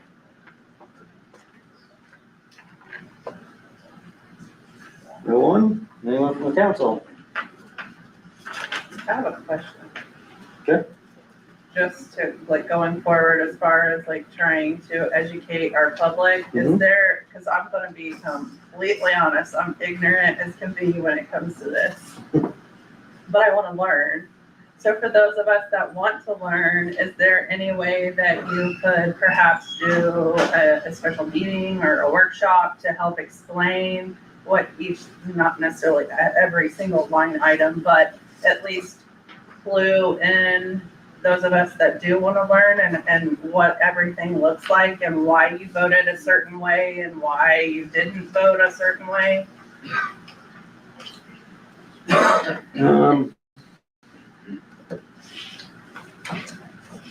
I'll be very honest with you, Teresa, and someone we hired does a lot of the budget because it is very complicated. Right, I know, and I respect that. I just respect it a lot. Maybe next year I'll understand it a little bit better. I understand it a little more every year, but I can, Chad probably. I will give you the best explanation. I went to, when I first got elected, we went to a conference for newly elected officials, and we had the greatest budget teacher I'd ever seen in my life, because they dumbed it down to kindergarten level, so I was right there ready to be. The best way to talk about a governmental budget, now, first of all, for everybody, I'm gonna try to keep it quick here. Government finance is the most convoluted, crazy thing in the world, all right? It does not work. If you try to do government budget spending like you do your home spending, you're gonna end up in jail. It just doesn't, that is not the way it works. So the best example they gave us was a cookie jar. All right, everything gets a cookie jar. So if you have an Oreo cookie jar, in that jar, you might have regular Oreos, you might have some double stuffs, you might have some mint, you might have the new peanut butter ones. But if it's an Oreo, it goes into that jar. Then you have a jar full of Nutter Butters, and maybe you have a jar full of Fudge Stripes. If you run out of Oreos, you cannot have a Fudge Stripe or a Nutter Butter. All right, so everything has to fall within that cookie jar. Now, if you run out of mint Oreos and you have some extra double stuffs left, you can typically have, because it's in the same cookie jar. So when you look at the budget, so anybody can go to the Indiana Gateway for public access, pull up the town lapel, pull up proposed budgets. We had a special meeting a couple weeks ago. Teresa had to upload it after we were done. It hasn't been available to the public since the day or two after that, which is all statutorily required for us to get that done. So everything has to be broken down in that cookie jar as to what the item is and what the type of item is. So, and this is where Teresa can remind me, you have people, you have stuff, you have things, and then you have other. So an example is for the police department, payroll is people. Right. Stuff is office supplies. Things is your equipment, your cars, your guns, all of that. And then the other is going to a training or whatever their other random expense is, you know, a software or something like that. So if you pull up the budget form 1 for the town, that is the general fund and any other fund that is supplied by taxpayer dollars. That's why if you go through this, you don't see water, gas, Right. sewer, none of that, because that is not a taxpayer funded line. So you'll go through and you'll see just the regular general fund, and you'll see the police department, then you'll see motor vehicle highway because taxes go to the roads. You'll see park, you'll see all of those things, and then within each thing, you'll see a breakdown, and it'll have a 3-digit code. So it'll say, you know, there's a line for town council payroll. There's a line for office supplies. There's a line for professional services, which is, you know, what Marcellus and Dan are for us. So, and those expenses, and we have to list it so that plain English, you can go through and see what that line item is and what the budgeted amount is. Now, if you would like to confuse yourself on how a budget works, not all entities in our county are as good at doing a budget as we are. And you'll hear things like new money requests that happen every single meeting. If you've done your budget correctly at the beginning of the process, like we're in right now, you may only hear what's an additional appropriation is the technical term for new money. You'll only hear those happen typically in November and December, where you get to an end of the year and you go, oh, we only budgeted $10,000 for gasoline for the police department, and gas was $1 a gallon more this year. We have to make that adjustment. So that's a really good general overview of, if you look at that form, that's what you're gonna see. So when you see, you know, the police chief's salary, that is what we're budgeting. That will guide us on how, when we go to do our salary ordinance, we have to fall within that budgeted amount. In other words, we don't get to just all of a sudden, after we approve the budget, go, you know what, huge raise. Not how it works. So. Is there a way for you to share that link, whatever it is that you said, the gateway, whatever?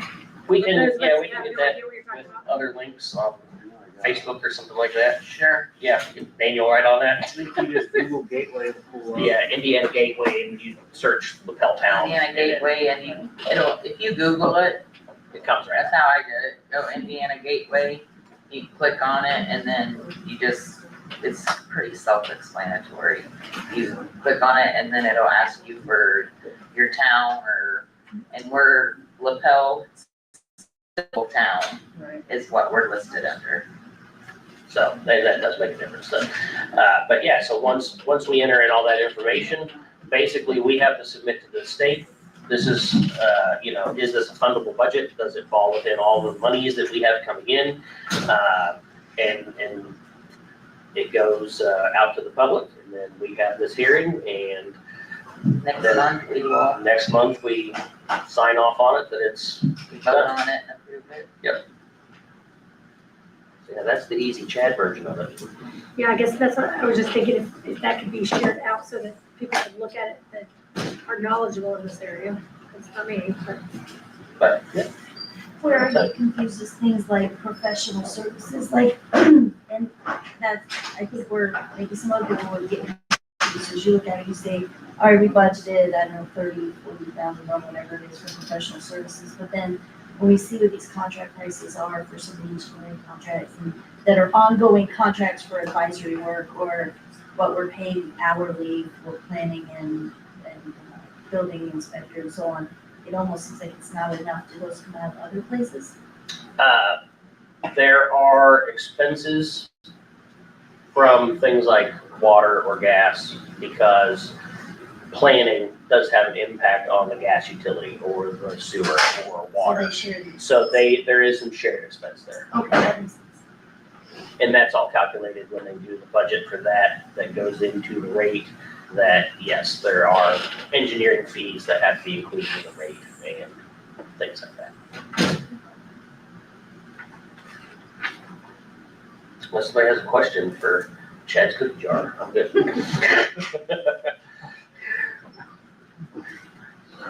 Anyone else have any questions on the budget hearing? I will now close the public hearing and resume the town council meeting. I will make a motion. We don't vote tonight, Just a hearing. just a hearing. We'll vote next month on it. And then I have 6 days to enter all the numbers in. Okay, that's done. Police department reports. These freezing. He cut away. No, that's not good.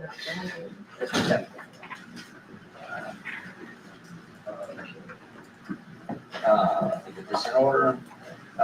First of all, I apologize, I didn't get the copies off, we had problems with the copiers, I have them available, I can either send them to you after the meeting, or I can give it to you to look at after the meeting on the numbers. But I'll go over them real quick. Just quick update, Officer Jackson is in his 3rd week at the academy. He's doing well, passing everything so far. If you don't know, we did give him a care package that he totally loved. He now has to display until the rest of the package, rest of the academy is over. So, and it may or may not have had a pink uniform that he now has to keep his bump for the rest of the academy. Officer Lee has completed field training and has been released to solo patrol. If you don't know, Officer Lee is one of our newer reserve officers. He is a product of Lapel, graduated from Lapel.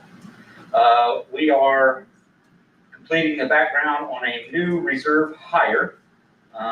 This gentleman comes with us with 10 plus years of law enforcement experience, some of that reserve and also some of that full-time. So as long as the background goes well and the training goes well, he'll be a great addition for the reserves. Has he been to the academy already? Has he been to the academy? Yes. He, at this time though, is looking for reserve. So, yeah. Yeah, we won't go into that, but that's true. We got paid. The F-150 that had the transmission is back. It is operational for now. Seems to be working quite well. The Tahoe parts have started coming in. They estimate a month. As long as they open it up, there's nothing else there. The 20 Explorer will need to go in for transmission. We have until October 28th. We're hoping to try to get the Tahoe back before we have to send that in. See, for the month, we've responded to 389 calls of service. So as far as total calls, it was a lower month. However, we filed 29 criminal charges for the month. Drunk driving is still the majority of those calls, charges. However, we did have a large uptick in battery related, whether those be domestic battery, non-domestic or battery. We had more than unusual amounts this month for those. I also wanted to get it out. I know we will have another council meeting prior to that date, but Halloween this year will fall on Friday, obviously the 31st. I want to put out to the council that that's the day that we do trick or treating and that we do the normal 5 to 8. Maybe we can get that information out now. I know last year, it kind of got out a little late. So I was trying to see if we can get that out. Maybe get that published. I don't know if we have another newsletter going out, but go ahead and start getting that out, letting the people know. There's a little nap flying around, sorry. We have, like I say, the OWIs, all those charges, 2, 4, 6, 8, 9 of our charges were drunk driving related. 2, 3, so 5 of our charges were battery related. And then we have quite a few resisting law enforcement charges as well, criminal recklessness. Honestly, I'm not sure where we're at total calls for the year. I did not print that off. 3,700 for the year. With that said, I normally don't do this. I normally don't make comments on statements that are made during council meetings. However, there are some things that I feel I must be addressed on behalf of my officers. I want to provide some information to those of you in attendance or listening at home.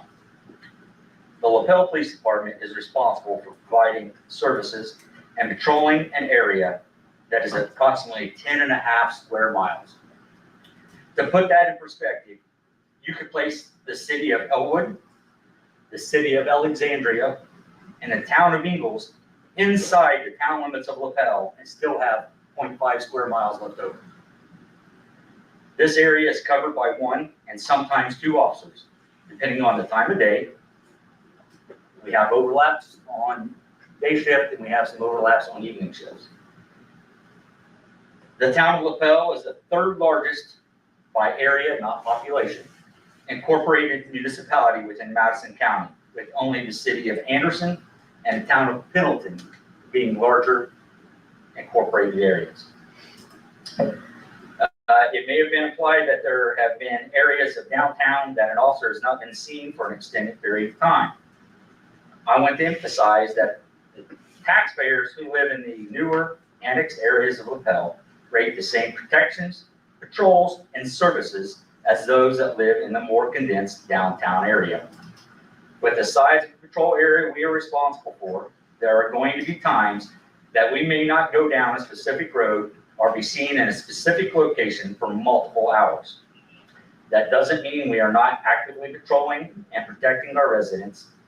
It just means we are patrolling and protecting all of our residents, and maybe there is a certain part of town that needs our immediate attention more than others, or we could be on a call. If we are on a call and we make an arrest, just to let you know, from the time we get that call till the time we complete our paperwork can be 4 hours or more.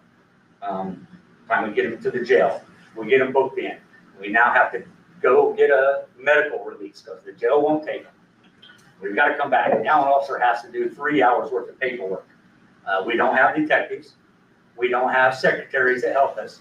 Our officers, as we always like to say, if they catch the fish, they clean them. They have to go from start to finish. We do our best to patrol every area of the town that we can. I am a huge proponent of community policing. I highly encourage, and I will continue to encourage, my officers to stop and talk with residents, whether that be at one of our parks, at one of our outstanding schools, at one of our wonderful businesses, or anywhere the opportunity presents itself. Socially interacting with the residents is a way of showing them who we are as individuals and letting them get to know us outside of a traffic stop or a call for service. And it's a way of letting us know who they are. Talking with our residents is not an officer wasting time. It is an investment in our town and our community. I want to make sure that people understand that if there's issues with my officers or with me, to come talk to me. I'm open at any time. You can come see me. I can make myself available. We said it earlier before. This is not necessarily representative of anything that was said, but social media, I'm not on social media. I don't follow social media, and there's a reason for that. While there is some good being done on social media, there is also people who have agendas. I don't get wrapped up in that because I'm here for everybody. I don't take sides on anybody's case. I'm here for everybody. If you don't like me, I don't care. I will still talk to you. That's not what I'm here for. If you're mad, you're not normally mad at me anyway. It's probably because you don't know who I am. I ask if you have issues, please contact me and not post things on social media. But that's your call. You do, you do. With that said, I also wanted to just make sure there was another mention of some of my officers being in certain places. Well, I will admit that there was an officer that had occasionally sat at a location for extended periods of time. We have taken care of that. We moved forward. That is in the works to be dealt with. For this month, we wrote 44 written citations, some of those being tickets, some of those being warnings. I don't have to distinguish between what was what. 7 of those were either on Main Street, 4th Street, or John Street. 20 were on State Roads 32, 13, and 38, with the majority of them being on State Road 32, where we patrolled during school hours.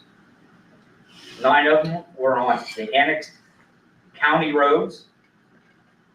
4 of them were on Pendleton Avenue, and 4 of the last remaining 4 were on other quote-unquote county roads that are outside of the town down area.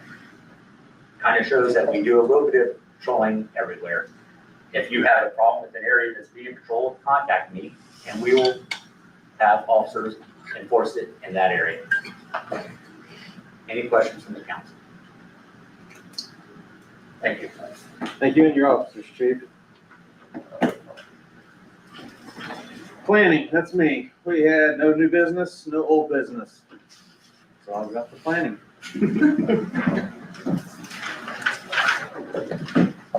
Utilities. See if we can break the bank here. All right. First thing, last month I brought the quote on the skid steer. Chad did the legwork on that, getting to the bond bank and getting quotes on it. Since the last quote I have, Reynolds has given me a trade-in price on our current skid steer that we have. Reynolds is offering us $12,000 on trade-in for it, which is amazing. I mean, yeah, I was not expecting that at all. So that leaves for the skid steer and the 2 pieces of equipment, the total cost of $82,900, which we broken up into however many years you guys decide to do it through the bond bank. This, you are getting you're wanting a brush cutter and a power rake. Yep. Yeah, the brush cutter so we can start managing some of our side ditches in the annex areas and just outside of town that we need to start doing. And then the power rake helps with when we do have to tear up properties and other things like that because of water leaks or gas installs or stuff like that. It's just, it's a good piece of equipment to have.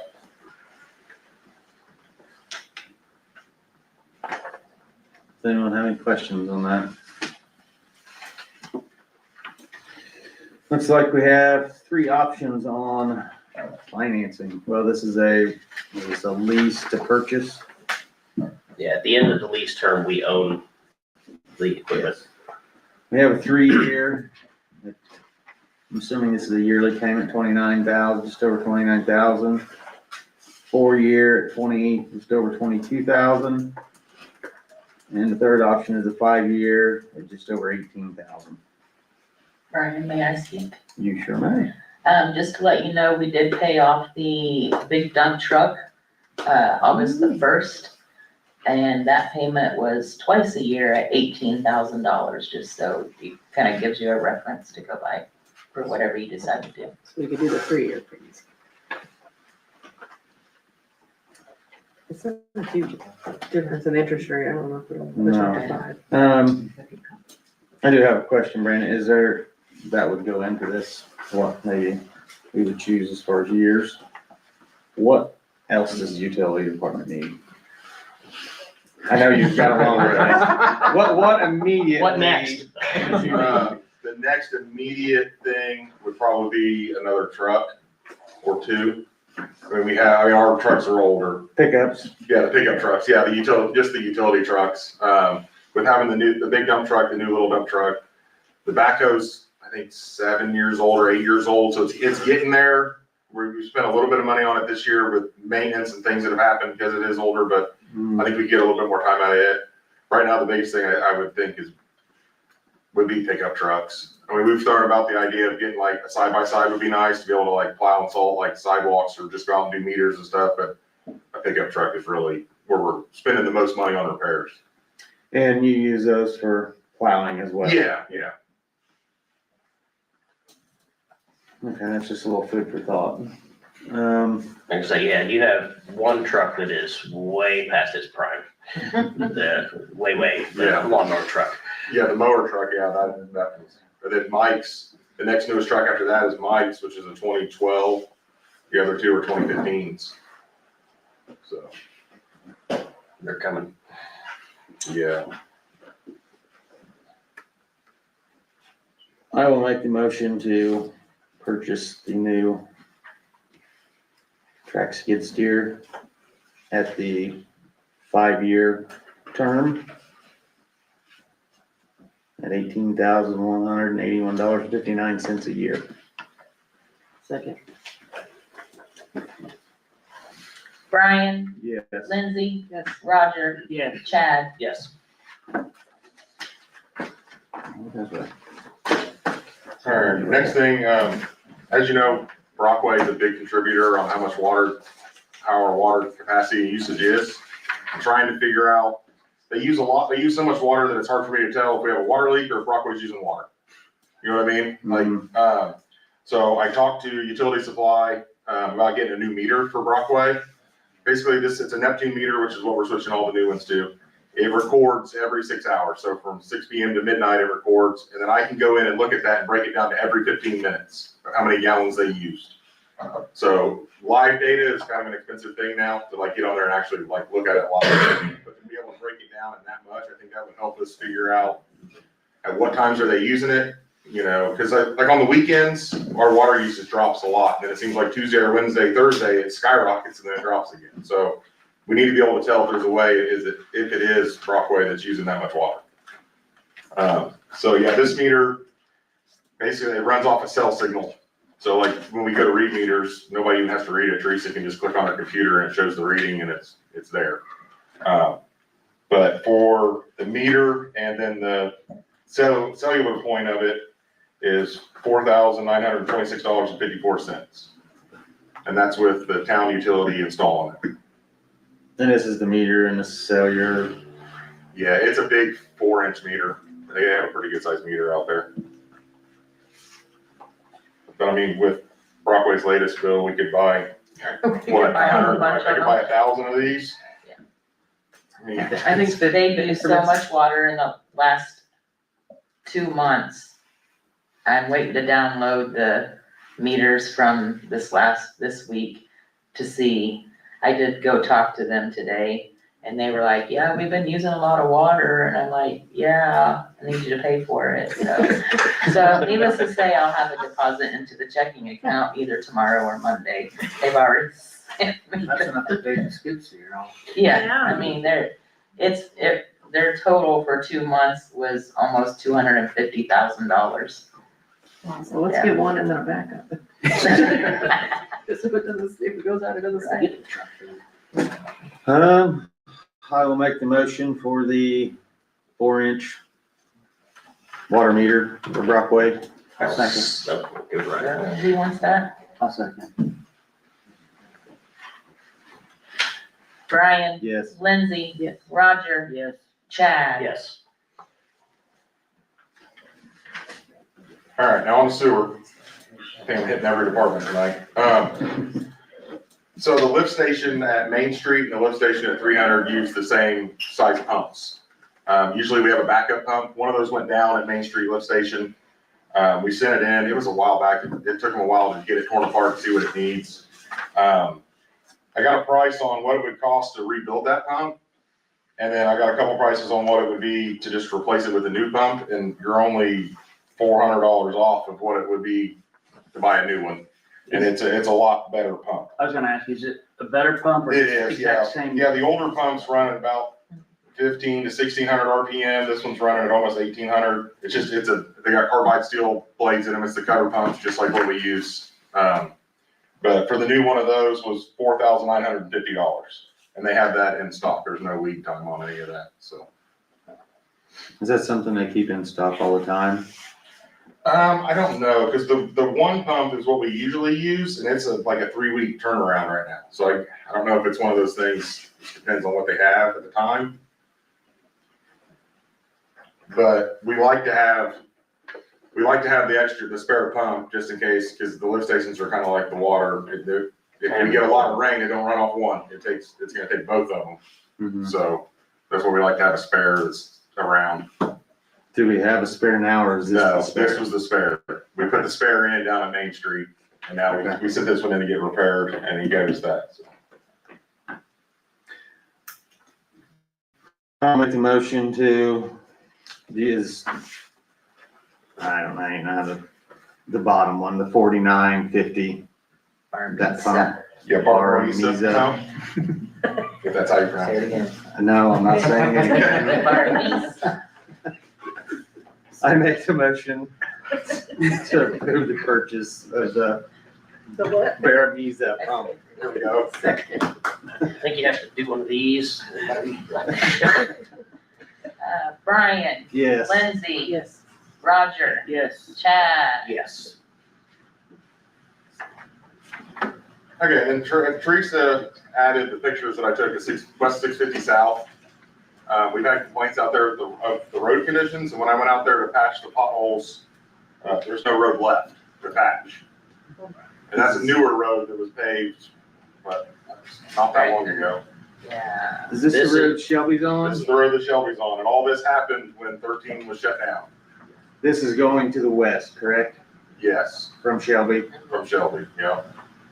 Um, It was not like this before they shut down 13. Now, this a was, lot of this should be on the state.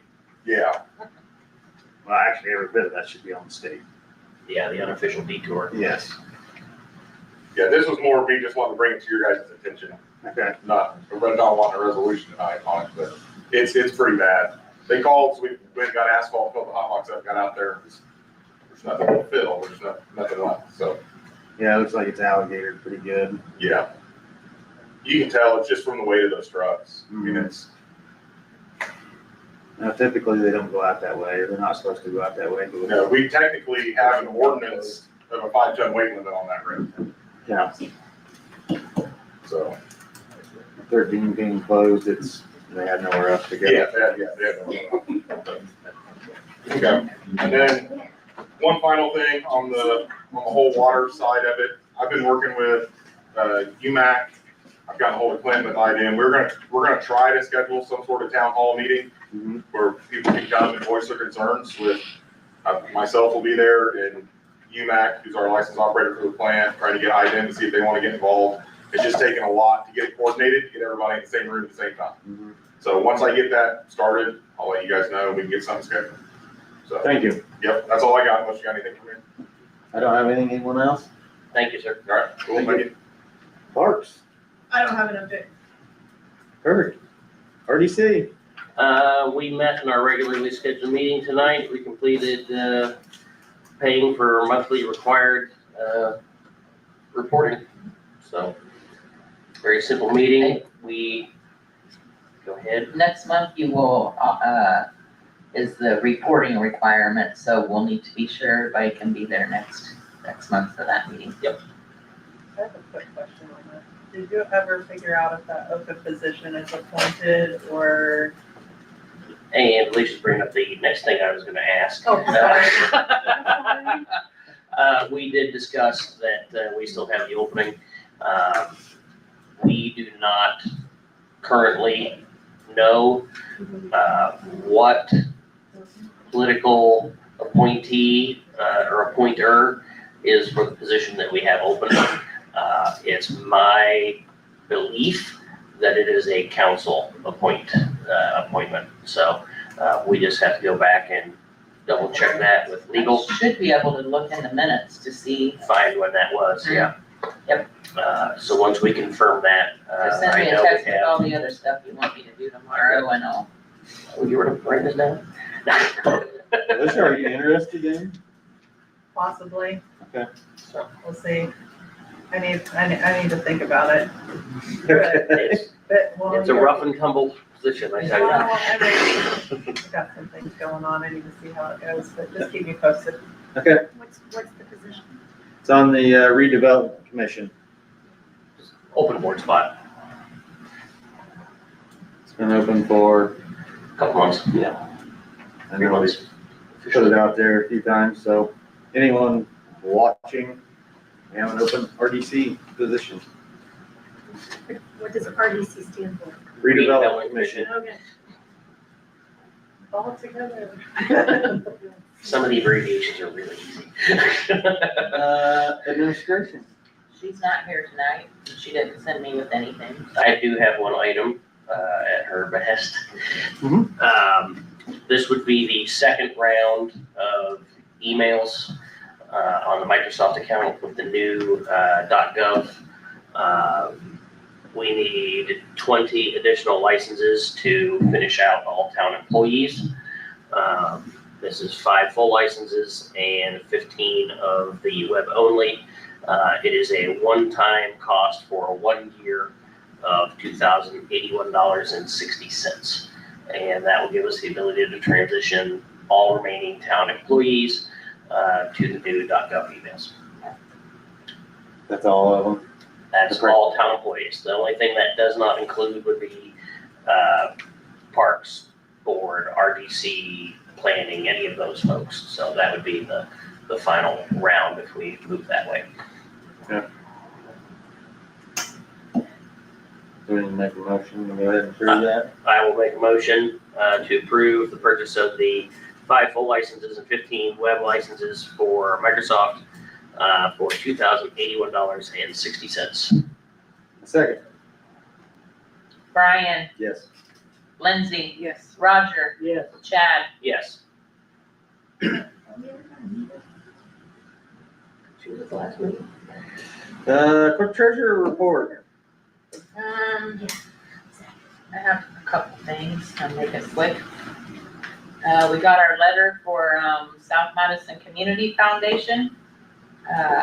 Our yearly donation to somebody at one of the schools or whatever, so you guys be thinking maybe next month, I'll put it back on the agenda, and then that way, if somebody comes up, I forget who we done it for last year, somebody at the STEM program. STEM program, I think that's who we've done it the last 2 years. That's what you guys wanna do, that's fine, just let me know. I think they even at the school set up an account specifically for them, so when we donated the money, it was sure to go straight to them. So you can either vote now or you can wait till next month, if you wanna think about it. What's everybody think? You wanna wait till next month or do it now? I like the idea of giving it to STEM. It's a great program. It does a lot of good. I'll make the motion that we donate to STEM. Second. Brian, Yes. Lindsay, Yes. Roger, Yes. Chad, Yes. okay.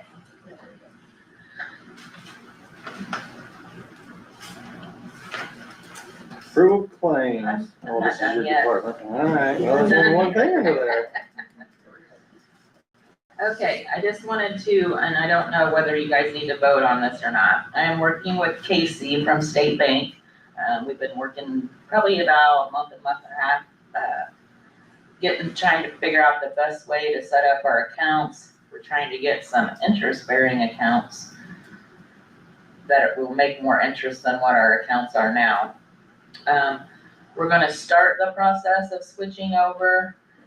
I will have to leave our old accounts open. They'll have to stay open for 2 years once we're totally switched over, just to make sure everything goes through. I don't know if I need you guys to vote to allow me to start opening those accounts. Because I had to when I opened the GO bond account at First Merchants, it has to basically be on record that you know that I'm opening up accounts. I would make a motion that we approve our clerk treasurer to begin the new account process at State Bank. Second. We are required to Yes. deposit in local, if there is a local bank, we are required to deposit into that bank. Brian, Yes. Lindsay, Yes. Roger, Yes. Chad. Yes. All right, my next thing is, with Cascaden's account, we're only getting 50,000 a year from Cascaden's. And we're using that for all but 10,000 we use towards the parks every year. I was hoping Gary would be here so I could ask him why. In October of 2018, the council created a non-reverting account for donations received from the Earl Selkirk and Olivia Cascaden Fund. Talking with Casey, she believes that this non-reverting account is actually not the checking account part of it, but is the separate fund part of it. I don't know if you know. Here's what I'm wanting to do. The Cascaden money is in a separate checking account now. I want to convert it into our main checking account, so I don't have 5 checking accounts. I don't know if I need to do an ordinance to do it. You might want to keep that just in regards to the conversations with the foundation and the conversion of that and the endowment that the council is considering. Does that make sense? Because So do you keep a separate checking account? I don't know. I'm just Okay. saying from what you told me.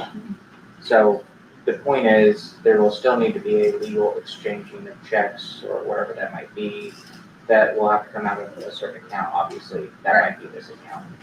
Okay. Do we have to do it now or can we wait till next month and figure it out? I mean, we can wait. I'll just have her hold off on that account. Okay. All right, that's all I had. Bless you. Thank you. Approval of claims.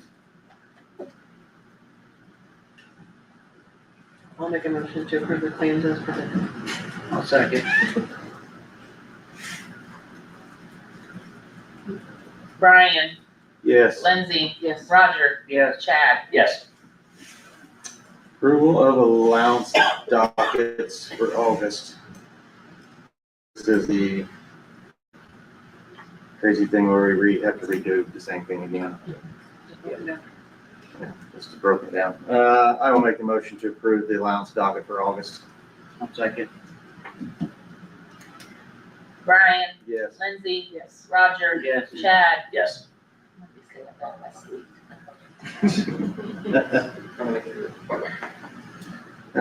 Council member comments and concerns. I had one item that was not within any of the other areas.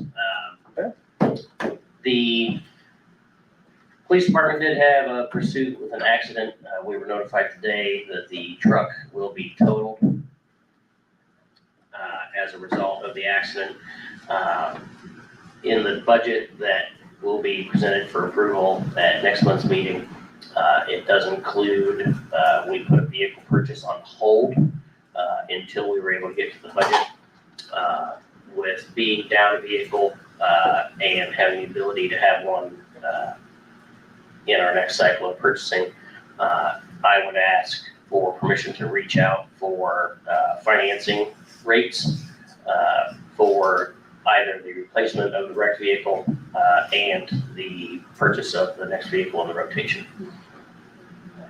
I will make a motion to allow Chad to seek financing, purchasing options Second.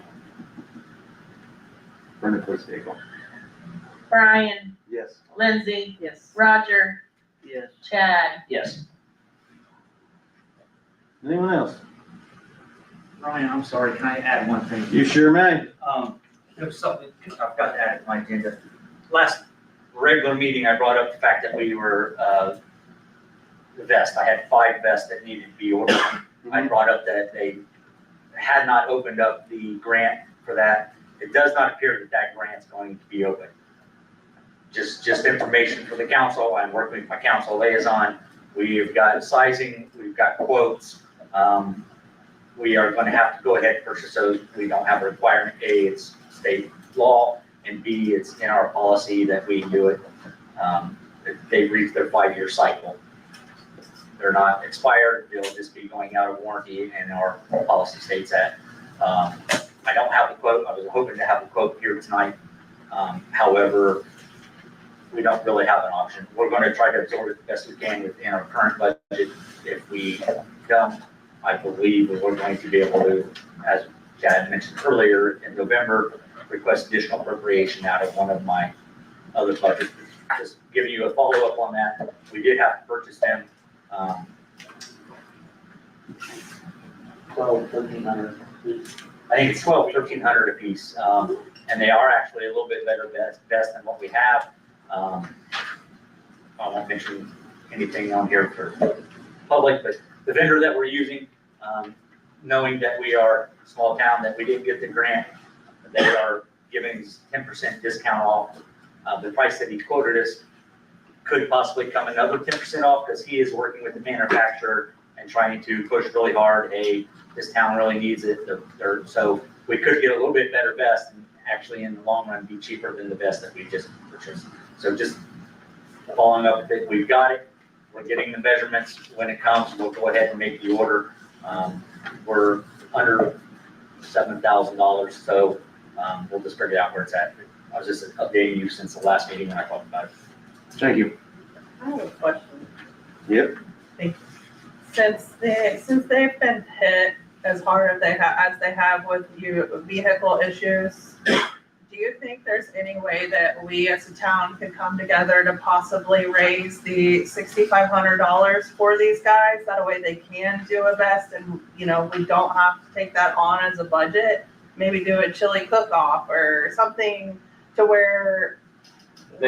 There is an existing police donation Right, fund I that people can realize donate to that, anytime, so. But I'm Don't we just, have food in the event? Yeah. right, people love to eat, so why not? Are you offering to head that up? No. It sounded like you were. You guys can organize anything you want and then make the donation to the police department. Yes, that would be a great opportunity for the community. Yeah, Sorry, the I'm sorry. attorney would have to answer, but we have to be very careful about what we set up and how we get funds. If it's something there and you want to invite any member of the town to come be a courtesy judge or something of that nature, I'm all for it. But I know we have to be careful about setting up our own fundraising because we are obviously a general Different fund rules tax of the rate. fire department. If anybody wants to set up a fundraiser, you can. Then you take the money and all you have to do is bring it to the town hall and say, we had a fundraiser, we want to donate this to the police department. It goes right into their donation fund. And we have the exact same thing set up for the Parks Department too. Steph, you wanna do it as well? Yeah, that's what I was just trying to give her a signal. I said, yeah, we can open lots. So if we somehow arrange this, could we have every officer, even if they're not on duty, come and engage with our community and like to help raise money for this? So again, like I say, we could come and we could be a part of it. Right, just be there. Attend. Where we run into issues, I want to make sure the expectations are there. Again, with 6 paid officers, I've got a guy who's got to work midnights and he's sleeping, we got guys on. So when you say everybody, understanding that could only be Within 4 officers. reason. You know what I'm saying? I mean, it would just be an opportunity for you guys to engage with the community. The community could help support you, because let's admit it, I mean, in the last month, y'all have had a issue with the vehicle, so if we can help support the community and lessen the amount of money that goes towards your budget and still provide you what you need to be safe and provide us when we need you for services, then, I mean, if this is something we can do to better the community, why not? Yeah, we'd be It's eternally almost grateful chilly for anything. season. Whether it's- kind of side note, the coffee with a cop, in case you don't know, that Right. they're gonna be putting that on October 1st. We'll go as many officers as I can get. And the same thing, if I'm aware of it and we have enough warning, I would love to be a part of it. And I guarantee I'll have at least probably 3 other officers that would love to be a part of it. Obviously the reserves, they've got full-time jobs, so it's kind of, but we'll have as many people as we can there. If you invite us, we'd love to come. I wasn't just talking when I said I want to be community and engage with the public. Yeah, I would love it. All right, let's see what I can do. Good. Any other council members, comments, concerns? Do we need a permit for that? I would love for you to have a big enough cook-off that it needed a permit. Having Chad, he ate 900 fun, like, hey, whoever, it's, we can do the whole pie and face thing, but don't ask the cops to taste them. Oh, No, come on. Chad, so. Okay. Okay, our next regular scheduled meeting is Thursday, October 16th, 2025, 7 PM, right here at the Lions Club. I'll make a motion to adjourn. Second. All in favor? Aye. Can I get you guys down here real quick to start signing this? There's a